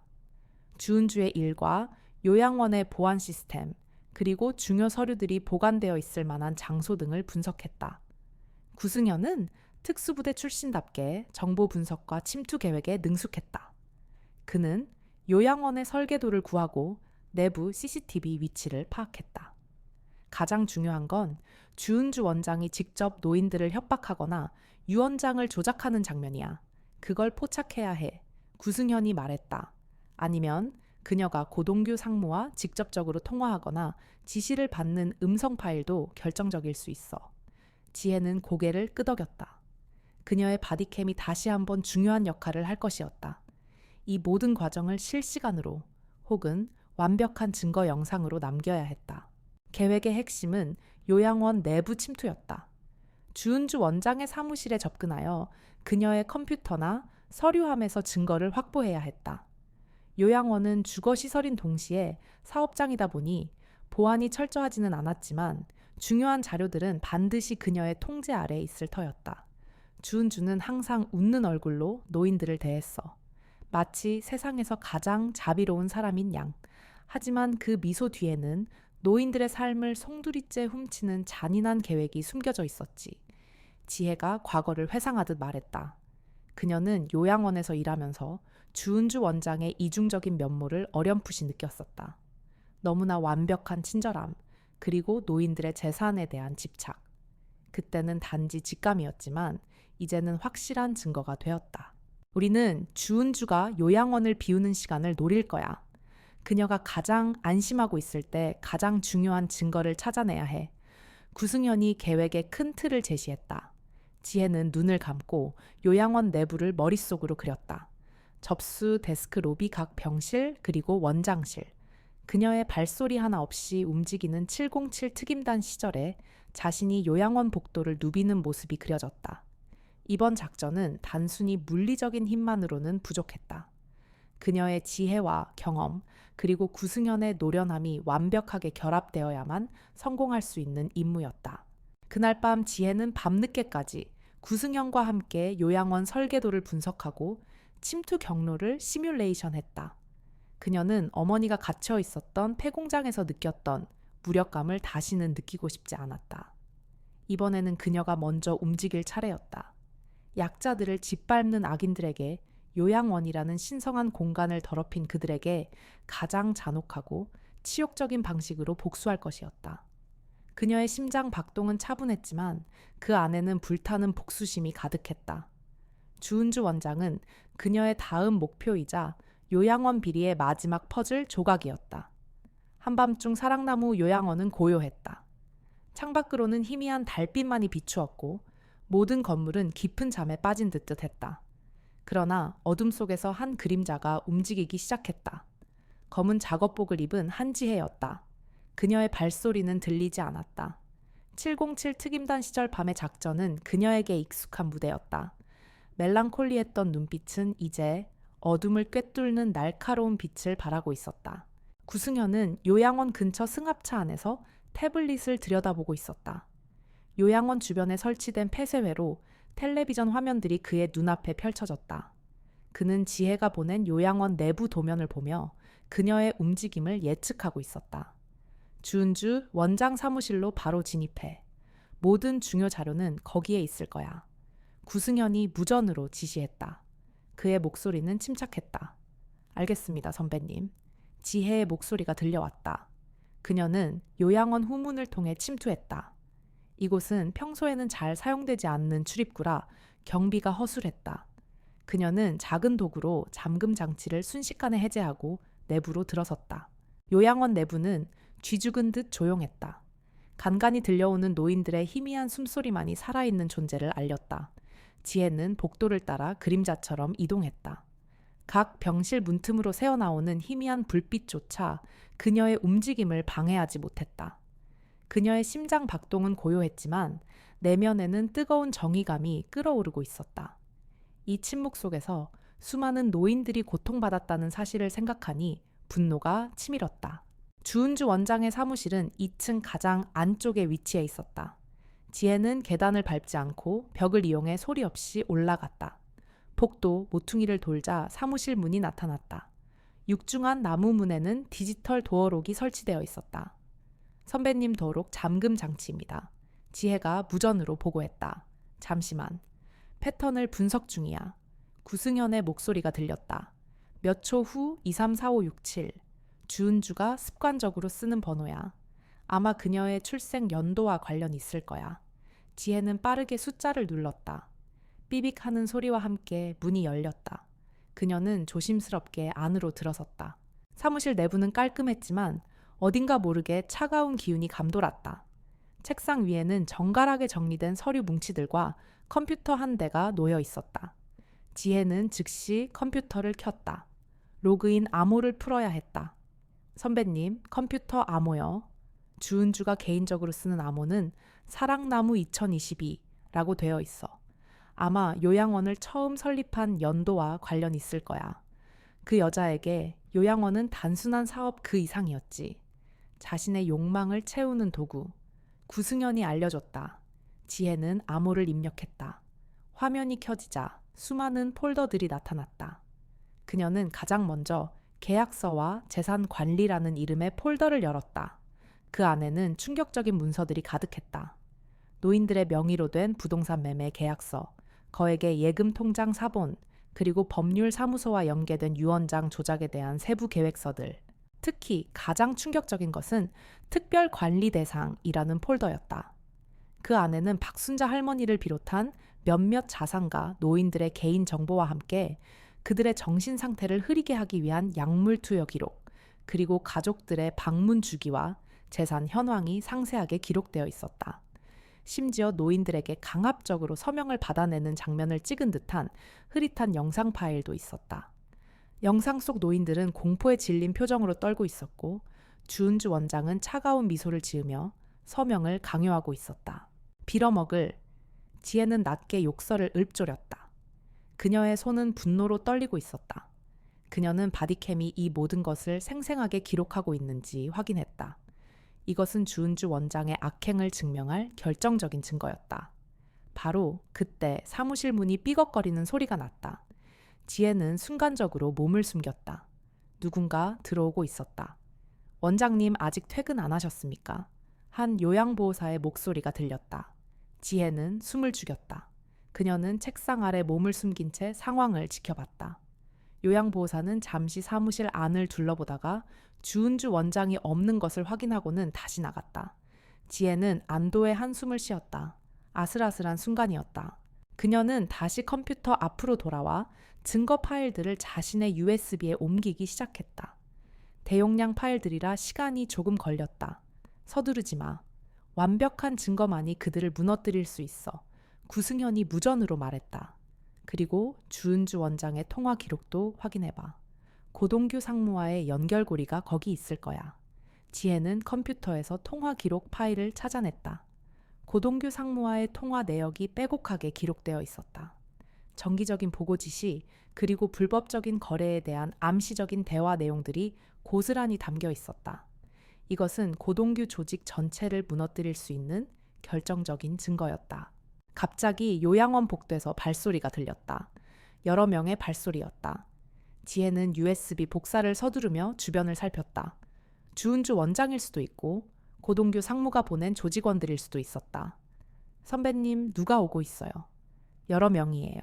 지혜가 긴장된 목소리로 말했다. 빨리 마무리하고 탈출해. 구승현의 목소리에도 긴박감이 스며 있었다. 마침내 마지막 파일 복사가 완료되었다. 지혜는 USB를 뽑아들고 컴퓨터를 껐다. 그녀는 사무실 문을 향해 이동했다. 발소리는 점점 더 가까워지고 있었다. 문이 열리고 주은주 원장이 2명의 건장한 남자들과 함께 사무실로 들어섰다. 그녀의 얼굴에는 날카로운 의심의 그림자가 드리워져 있었다. 이 시간에 여긴 무슨 일이야? 주은주 원장이 차가운 목소리로 물었다. 그녀는 지혜가 숨어 있는 곳을 정확히 쳐다보고 있었다. 그녀의 눈빛은 마치 모든 것을 꿰뚫어 보는 듯했다. 지혜는 숨지 않았다. 그녀는 천천히 책상 뒤에서 걸어 나왔다. 주은주 원장은 지혜의 모습을 보자마자 놀란 표정을 지었다. 한지혜 씨, 당신이 여긴 왜? 주은주 원장의 목소리가 날카로워졌다. 지혜는 주은주 원장을 똑바로 바라봤다. 그녀의 멜랑콜리한 눈은 이제 증오와 경멸로 가득 차 있었다.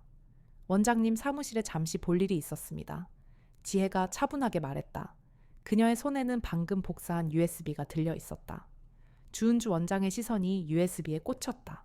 그녀의 얼굴이 순식간에 창백해졌다. 저 여자를 잡아 주은주 원장이 소리쳤다. 그녀의 목소리는 히스테리컬하게 변해 있었다. 2명의 남자 조직원이 지혜에게 달려들었다. 그러나 지혜는 이미 준비되어 있었다. 그녀는 몸을 날려 첫 번째 남자의 공격을 피하고 그의 관절을 꺾어 바닥에 쓰러뜨렸다. 동시에 2번째 남자의 공격을 막아내고 그의 복부를 정확히 가격했다. 남자 조직원은 고통스러운 신음을 내뱉으며 주저앉았다. 주은주 원장은 경악했다. 평범한 요양원 접수 직원이라고 생각했던 지혜의 모습은 완전히 딴판이었다.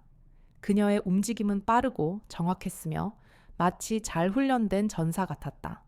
당신 정체가 뭐야? 주은주 원장이 소리쳤다. 지혜는 USB를 단단히 움켜쥐었다. 당신이 저지른 모든 악행을 세상에 폭로할 사람입니다. 지혜가 차갑게 말했다. 그녀는 더 이상 숨지 않았다. 이제 폭로의 서막이 시작된 것이었다.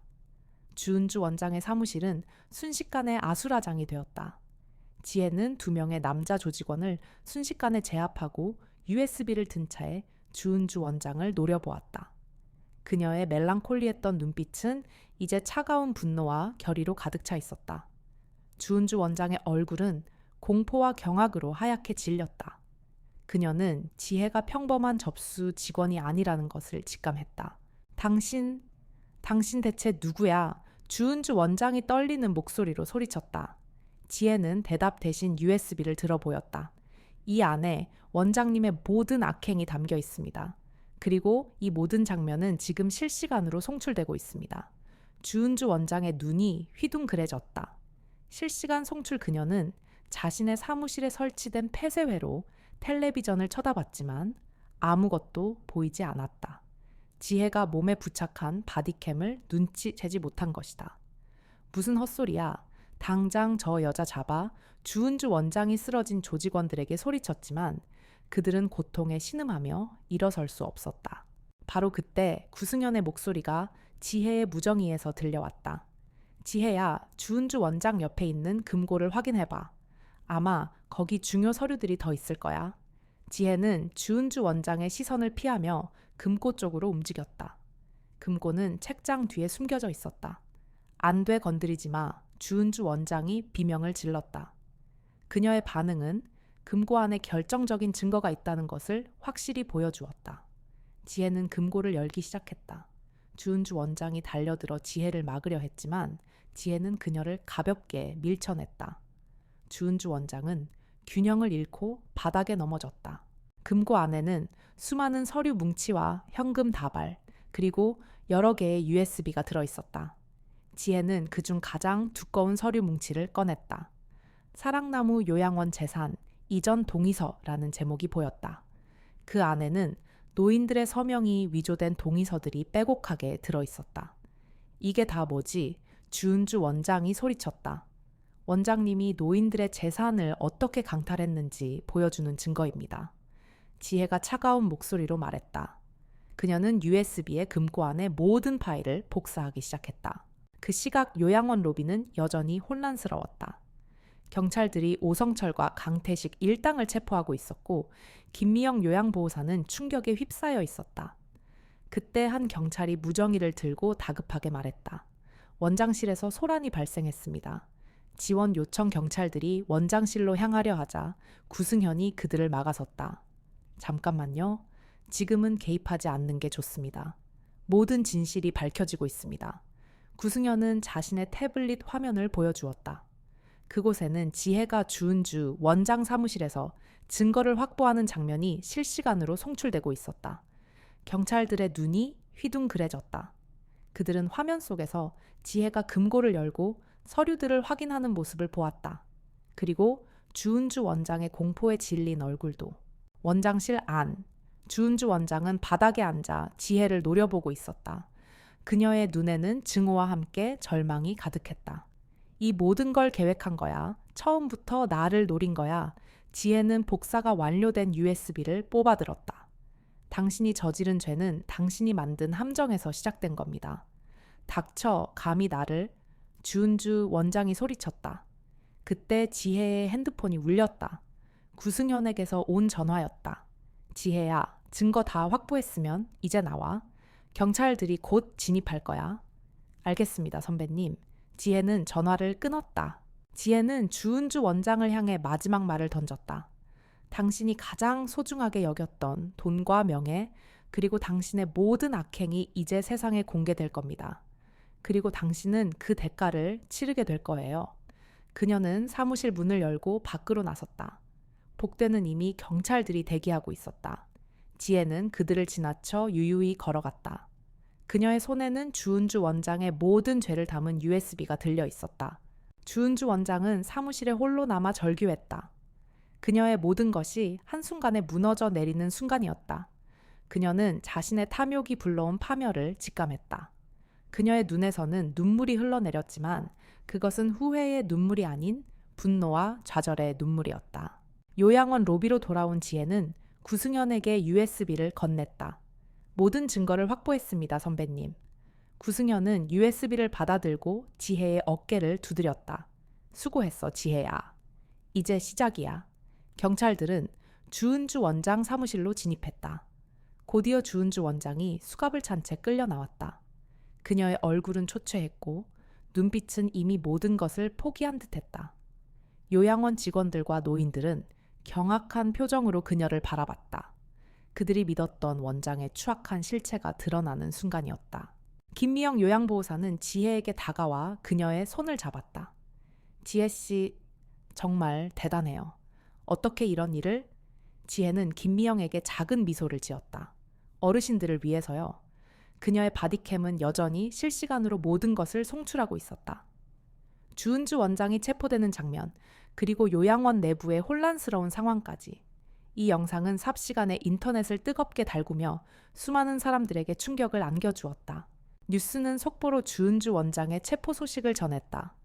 그녀가 요양원 노인들을 상대로 벌인 사기 행각과 재산 강탈, 그리고 고동규 상무와의 연결고리까지 모든 것이 밝혀졌다.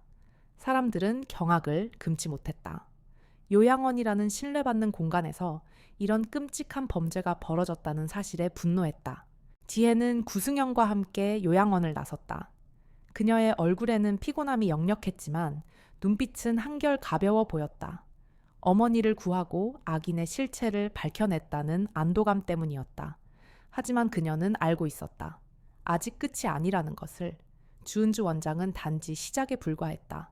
그녀의 뒤에는 고동규 상무라는 거대한 악의 뿌리가 남아 있었다. 이제 고동규 상무를 잡아야죠, 선배님. 지혜가 말했다. 구승현은 고개를 끄덕였다. 그래, 이제 그 녀석 차례야. 이번에는 절대로 도망가지 못하게 할 거야. 두 사람의 눈빛은 같은 곳을 향하고 있었다. 정의를 향한, 그리고 완전한 복수를 향한 굳건한 의지였다. 요양원에서 시작된 작은 불씨가 이제 거대한 불길이 되어 고동규 조직 전체를 집어삼킬 준비를 하고 있었다. 주은주 원장의 체포 소식은 삽시간에 전국을 강타했다. 지혜의 바디캠을 통해 실시간으로 송출된 영상은 주은주 원장의 추악한 민낯을 고스란히 드러냈고 그녀가 노인들을 상대로 벌인 잔혹한 사기 행각은 국민들의 공분을 샀다. 언론은 연일 이 사건을 대서특필했고 사랑나무 요양원 비리는 사회 전반에 걸쳐 큰 파장을 일으켰다. 지혜와 구승현은 주은주 원장의 사무실에서 확보한 증거 자료들을 분석하기 시작했다. USB 안에는 상상을 초월하는 규모의 비리 자료들이 담겨 있었다. 고동규 상무가 전국 20개가 넘는 요양원을 소유하고 있다는 오성철의 진술은 사실이었다.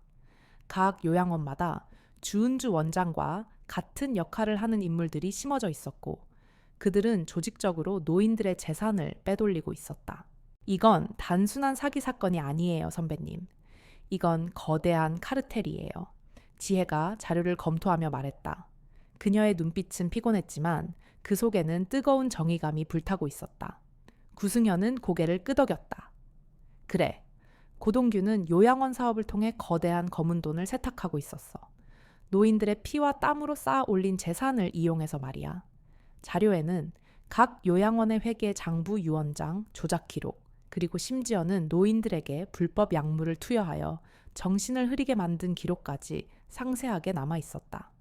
특히 고동규 상무와 주은주 원장 사이에 오고 간 통화 기록과 이메일은 이 모든 악행의 배후에 고동규가 있음을 명확히 보여주었다. 이 모든 증거를 경찰에 넘겨야 해요. 그리고 국민들에게 이 모든 진실을 알려야 합니다. 지혜가 단호하게 말했다. 구승현은 미소를 지었다. 물론이지. 하지만 우리는 여기서 멈추지 않을 거야. 고동규 상무를 잡아야 이 모든 악행이 끝나는 거니까. 지혜와 구승현은 확보한 증거 자료들을 경찰에 넘겼다. 경찰은 즉시 대규모 수사팀을 꾸려 고동규 조직의 요양원 카르텔을 파헤치기 시작했다. 주은주 원장의 진술과 오성철의 추가 진술, 그리고 지혜가 확보한 결정적인 증거들은 수사에 박차를 가했다. 며칠 후 뉴스는 연일 고동규 조직의 요양원 비리에 대한 속보를 쏟아냈다. 고동규 상무 전국 요양원 비리 총괄 책임자로 지목, 노인 재산 수백억, 원대 강탈, 유언장 조작 및 불법 약물 투여 혐의, 주은주 원장 고동규 조직의 핵심 브레인으로 활동, 전국의 20개가 넘는 요양원에서 동시다발적으로 압수수색이 진행되었고 수십 명의 관련자들이 체포되었다. 각 요양원의 원장들과 회계 담당자들, 그리고 고동규 조직의 행동대원들까지 줄줄이 검거되었다. 그들은 모두 주은주 원장과 고동규 상무의 지시를 받아 노인들을 착취하고 있었던 것이다. 특히 충격적인 것은 요양원에서 학대받던 노인들의 증언이었다. 그들은 고동규 조직원들에게 폭행당하고 협박당했으며 심지어는 재산을 빼앗기기 위해 강제로 약물을 투여받았다고 증언했다. 이들의 증언은 국민들의 분노를 더욱 폭발시켰다. 이런 일이 우리 사회에서 벌어지고 있었다니 믿을 수가 없네요. 김미영 요양보호사가 뉴스를 보며 한숨을 쉬었다. 사랑나무 요양원은 주은주 원장의 체포 이후 새로운 원장이 부임했고 요양보호사들과 직원들은 노인들을 더욱 세심하게 보살피기 시작했다. 요양원 내부에는 다시 평화가 찾아오는 듯했다. 그러나 노인들의 눈빛에는 여전히 과거의 그림자가 드리워져 있었다. 지혜는 요양원에 다시 출근하지 않았다.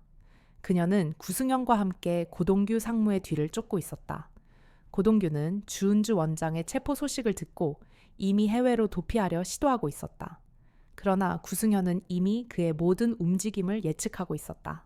고동규는 이제 도간에 든 쥐야. 우리가 놓아줄 리가 없지. 구승현이 말했다. 지혜는 고개를 끄덕였다. 그녀의 마음속에는 어머니와 요양원 어르신들의 고통이 생생하게 남아 있었다. 이 모든 악행의 뿌리를 뽑아야만 그녀의 복수가 완성될 수 있었다. 구승현은 경찰과 협력하여 고동규 상무의 도피 경로를 추적했다. 고동규는 위조 여권을 이용해 동남아시아의 한 국가로 도피하려 했지만 공항에서 구승현과 경찰들에게 포위되었다. 고동규 상무 당신을 체포합니다. 구승현이 싸늘한 목소리로 말했다. 고동규는 마지막까지 발악하며 저항했지만 결국 수갑이 채워졌다. 그의 얼굴에는 절망과 함께 분노가 뒤섞여 있었다. 그는 자신이 이렇게 허무하게 무너질 줄은 상상도 못했을 것이다. 고동규 상무의 체포 소식은 전국을 떠들썩하게 만들었다. 언론은 요양원 카르텔의 최종 보스 검거라는 헤드라인을 내걸었고 국민들은 환호했다. 정의가 실현되었다는 안도감과 함께 약자들을 착취하는 악인들이 결국 심판받는다는 사실에 통쾌함을 느꼈다. 지혜는 뉴스를 통해 고동규 상무의 체포 소식을 들었다. 그녀의 얼굴에는 미소가 번졌다. 길고 길었던 싸움이 드디어 끝나는 순간이었다. 어머니와 수많은 노인들의 고통에 대한 복수가 마침내 완성된 것이다. 수고했어요, 지혜야. 구승현이 지혜의 어깨를 두드렸다. 선배님도요. 선배님 아니었으면 불가능했을 거예요. 지혜가 진심으로 감사 인사를 전했다. 고동규 조직의 요양원 카르텔은 완전히 와해되었다. 관련자들은 모두 법의 심판을 받았고 노인들에게서 빼앗아갔던 재산은 대부분 환수되어 피해자들에게 돌려주게 되었다. 사랑나무 요양원을 비롯한 모든 요양원들은 새로운 시스템을 도입하고 투명하게 운영되기 시작했다. 하지만 지혜는 알고 있었다. 이 모든 것이 끝이 아니라는 것을.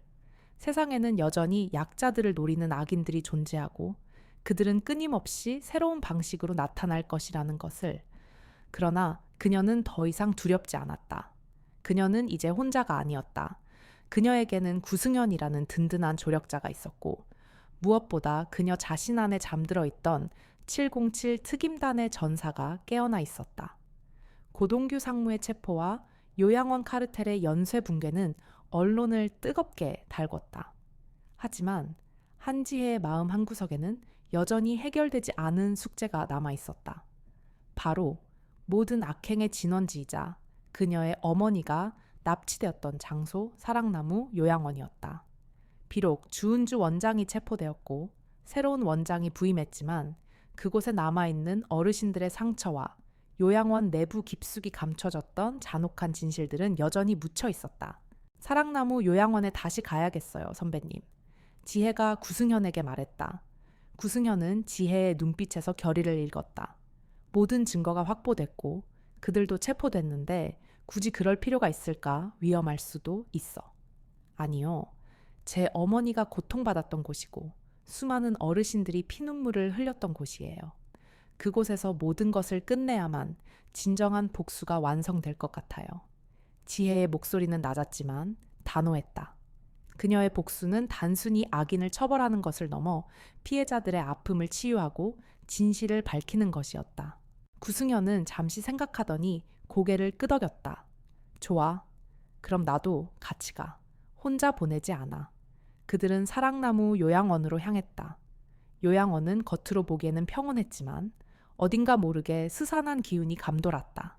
주은주 원장의 부재는 요양원의 불안감을 더욱 증폭시키고 있었다. 오후 6시 해가 저물기 시작할 무렵 지혜와 구승현은 사랑나무 요양원 로비에 다시 들어섰다. 이번에는 숨거나 잠입할 필요가 없었다. 그들은 당당하게 정문으로 들어섰다. 요양원 내부에는 몇몇 직원들과 노인들이 어색한 분위기 속에서 텔레비전을 보고 있었다. 그들은 지혜의 얼굴을 알아보자마자 놀란 표정을 지었다. 지혜 씨, 어떻게? 김미영 요양보호사가 당황한 표정으로 다가왔다. 지혜는 미소 지으며 답했다. 네, 저 왔어요. 어르신들께 드릴 말씀이 있어서요. 그때 요양원 안쪽에서 소란스러운 소리가 들렸다. 몇 명의 조직원들이 로비로 향하고 있었다. 그들은 고동규 상무의 마지막 잔당들이었다. 주은주 원장과 고동규가 체포되었음에도 그들의 충성심은 여전했다. 아마도 요양원에 숨겨진 마지막 증거나 자녀 자금을 회수하러 온 듯했다. 그들 중 한 명은 강태식의 옆에 서 있던 젊은 남자였다. 그는 지혜를 보자마자 얼굴이 굳어졌다. 저 계집애가 왜 다시 나타났어? 그가 소리쳤다. 지혜는 차분하게 그들을 바라봤다. 당신들이 숨겨왔던 진실을 밝히러 왔습니다. 진실 웃기는 소리 모든 건 끝났어. 조직원들이 지혜와 구승현에게 달려들었다. 최후의 대결이 사랑나무 요양원 로비에서 시작되었다. 지혜는 거침없이 조직원들을 상대했다. 그녀의 움직임은 물 흐르듯 유연하면서도 강철처럼 단단했다. 707 특임단 시절의 모든 기술이 다시금 발휘되었다. 그녀는 남자 조직원의 주먹을 가볍게 피하고 그의 팔을 꺾어 무력화시켰다. 다른 조직원이 달려들자 그의 발목을 걸어 넘어뜨렸다. 구승현 또한 노련한 전사였다. 그는 냉철한 판단력과 뛰어난 신체 능력으로 지혜를 엄호하며 조직원들을 제압했다. 그의 움직임은 군더더기 없이 깔끔했고 한 번의 공격으로 상대방을 완전히 무력화시켰다. 노인들과 직원들은 이 모든 상황을 숨죽이며 지켜봤다. 그들은 지혜와 구승현의 압도적인 실력에 경악했다. 평범한 요양원 접수 직원이자 보안 컨설팅 대표라고는 믿기지 않는 모습이었다. 10여 분 후 로비에 남아있던 고동규의 잔당들은 모두 제압되었다. 그들은 바닥에 쓰러져 고통에 신음하고 있었다. 지혜는 숨을 고르며 바디캠을 확인했다. 모든 장면이 생생하게 기록되고 있었다. 이제 마지막 단계였다. 어르신들, 그리고 직원 여러분. 지혜의 목소리가 로비에 울려 퍼졌다. 그녀의 목소리는 조용했지만 그 안에 담긴 힘은 모든 이의 시선을 끌어당겼다. 사랑나무 요양원은 어르신들의 안식처가 아닌 누군가의 욕망을 채우는 도구로 이용되어 왔습니다. 지혜는 냉정한 목소리로 진실을 말했다. 이곳 원장이었던 주은주와 그녀의 배우인 고동규 상무는 어르신들의 재산을 빼돌리고 유언장을 조작하며 심지어는 학대와 불법 약물 투여까지 일삼았습니다. 노인들과 직원들의 얼굴에 경악과 분노 그리고 슬픔이 교차했다. 그들은 어렴풋이 짐작만 했던 진실이 눈앞에서 명확하게 드러나자 충격을 감추지 못했다. 제 어머니도 이곳에서 그들에게 납치당했습니다. 그들은 저의 가족을 위협했고 저를 굴복시키려 했습니다. 지혜의 목소리가 떨렸다. 그러나 그것은 약함의 떨림이 아닌 억눌렸던 분노가 표출되는 떨림이었다. 하지만 저는 굴복하지 않았습니다. 그리고 저들은 지금 모두 법의 심판을 받고 있습니다. 지혜는 바닥에 쓰러진 조직원들을 가리키며 말했다. 이 모든 것이 증거로 남아 있습니다. 주은주 원장의 사무실 금고 안에는 어르신들의 재산을 강탈한 서류들과 그 모든 과정을 기록한 파일들이 있었습니다. 구승현이 태블릿을 들고 앞으로 나섰다. 그의 태블릿 화면에는 주은주 원장의 사무실에서 지혜가 확보한 증거 영상들이 재생되고 있었다. 흐릿하지만 명확하게 보이는 위조된 서명들, 강압적인 분위기 속에서 고통받는 노인들의 모습, 그리고 주은주 원장의 차가운 미소가 생생하게 비춰졌다. 이 영상은 요양원 로비에 있는 대형 텔레비전 화면으로도 송출되고 있었다. 이 모든 증거는 온라인을 통해 생중계되고 있으며 이미 수많은 사람들이 보고 있습니다. 구승현이 말했다. 이제 숨겨진 진실은 더 이상 없습니다. 노인들은 영상을 보며 탄식했다. 몇몇은 흐느꼈고 어떤 이들은 분노에 주먹을 쥐었다. 자신들이 겪었던 고통이 영상으로 확인되자 그들은 더욱 큰 절망과 분노를 느꼈다. 김미영 요양보호사를 비롯한 직원들 역시 경악했다. 그들은 자신들이 일했던 곳에서 이런 끔찍한 일들이 벌어졌다는 사실에 충격을 받았다. 지혜는 요양원 로비를 천천히 걸었다. 그녀의 시선은 한 명 한 명의 노인들에게 머물렀다. 그들의 상처받은 눈빛, 잃어버린 희망, 그리고 이제서야 드러난 진실 앞에서 혼란스러워하는 모습이 그녀의 심장을 아프게 했다. 저는 이곳 사랑나무 요양원 접수 직원 한지혜입니다. 지혜가 다시 입을 열었다. 그녀는 잠시 멈췄다가 다시 말했다. 그리고 저는 707 특임단 출신 윤서연입니다. 로비 전체에 숨 막히는 정적이 흘렀다.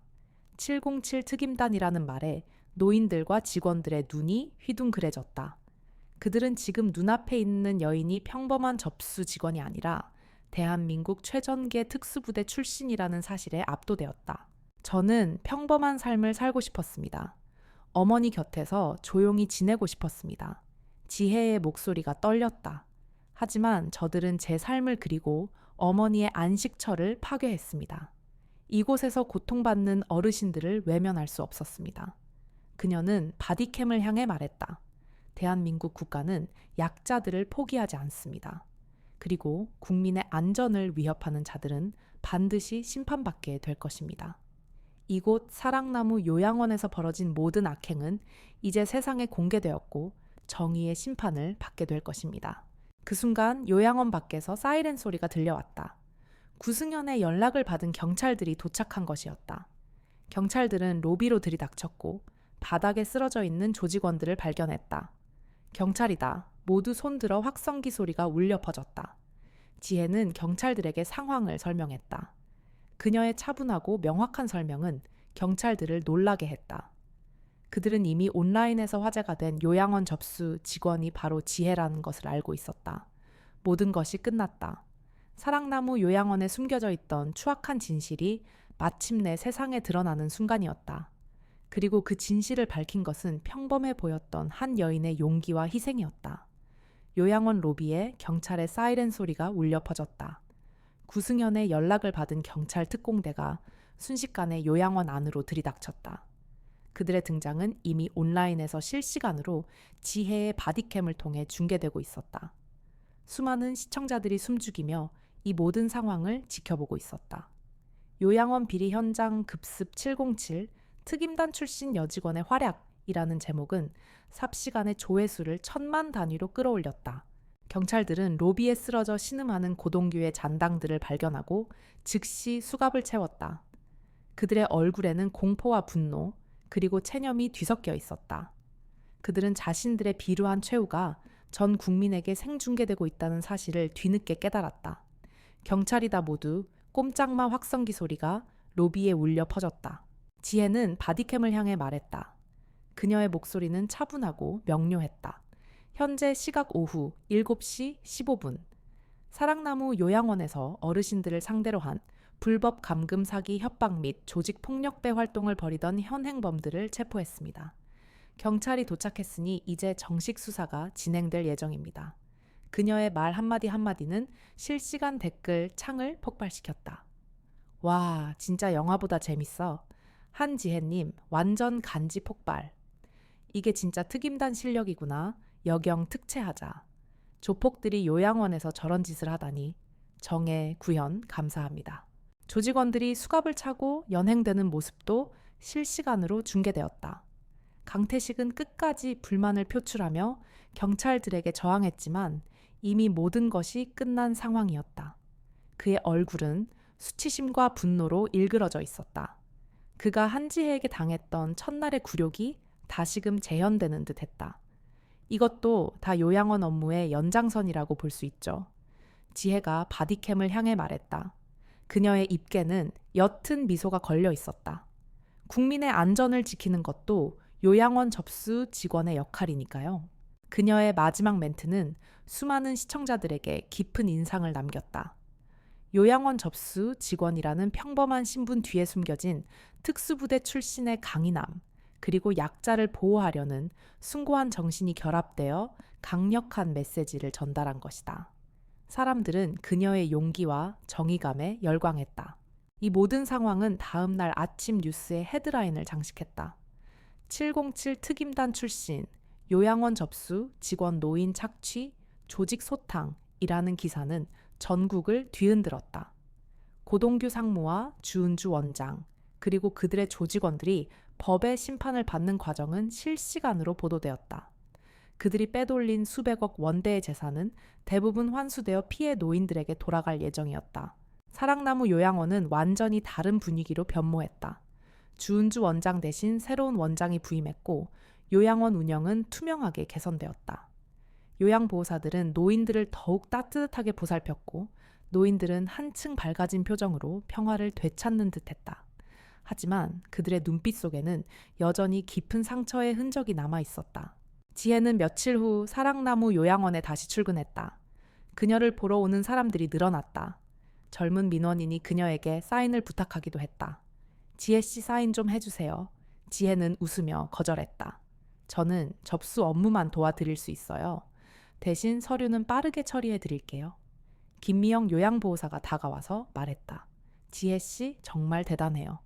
그런데 앞으로도 계속 여기서 일할 거예요. 물론이죠.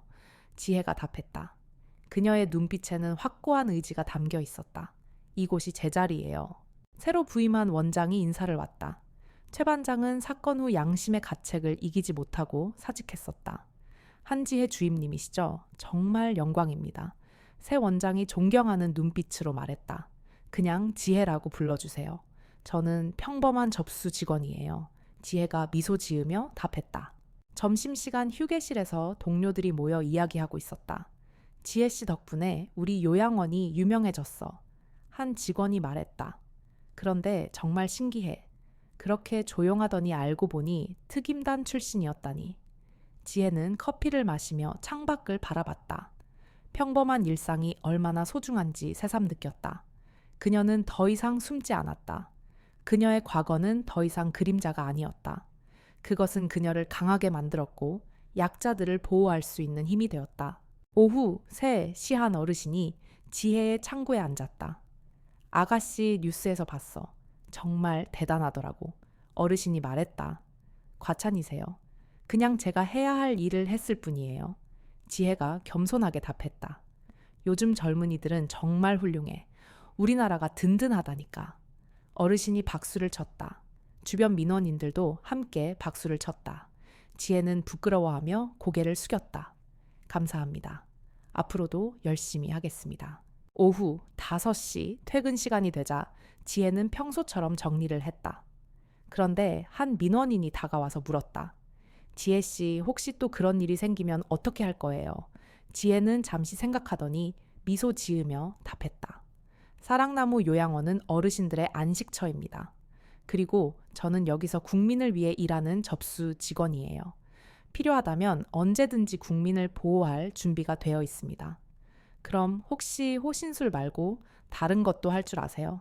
다른 민원인이 호기심 어린 표정으로 물었다. 지혜가 장난스럽게 웃었다. 그건 국가 기밀이에요. 모든 사람들이 웃음을 터뜨렸다.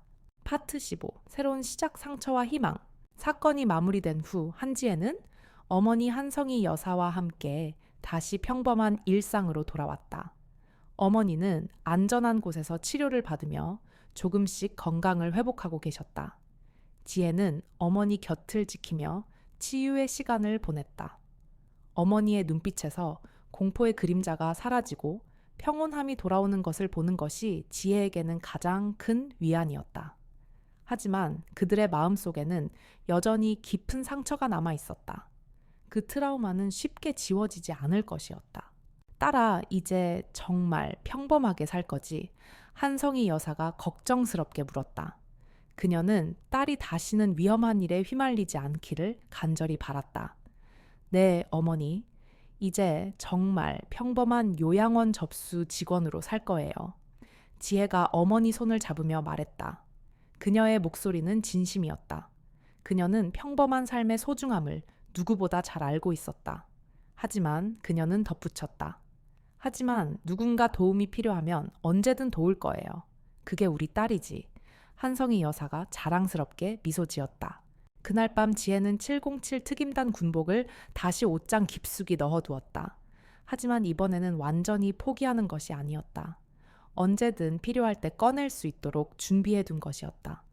그녀의 삶은 이제 새로운 균형을 찾았다. 평범한 일상 속에서도 그녀는 늘 경계를 늦추지 않을 것이며 약자들이 위험에 처하면 망설임 없이 나설 준비가 되어 있었다.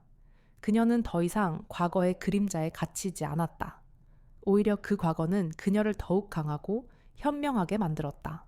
사랑나무 요양원은 완전히 새롭게 태어났다. 비리 사건 이후 요양원은 정부의 철저한 관리 감독 아래 투명하게 운영되기 시작했다.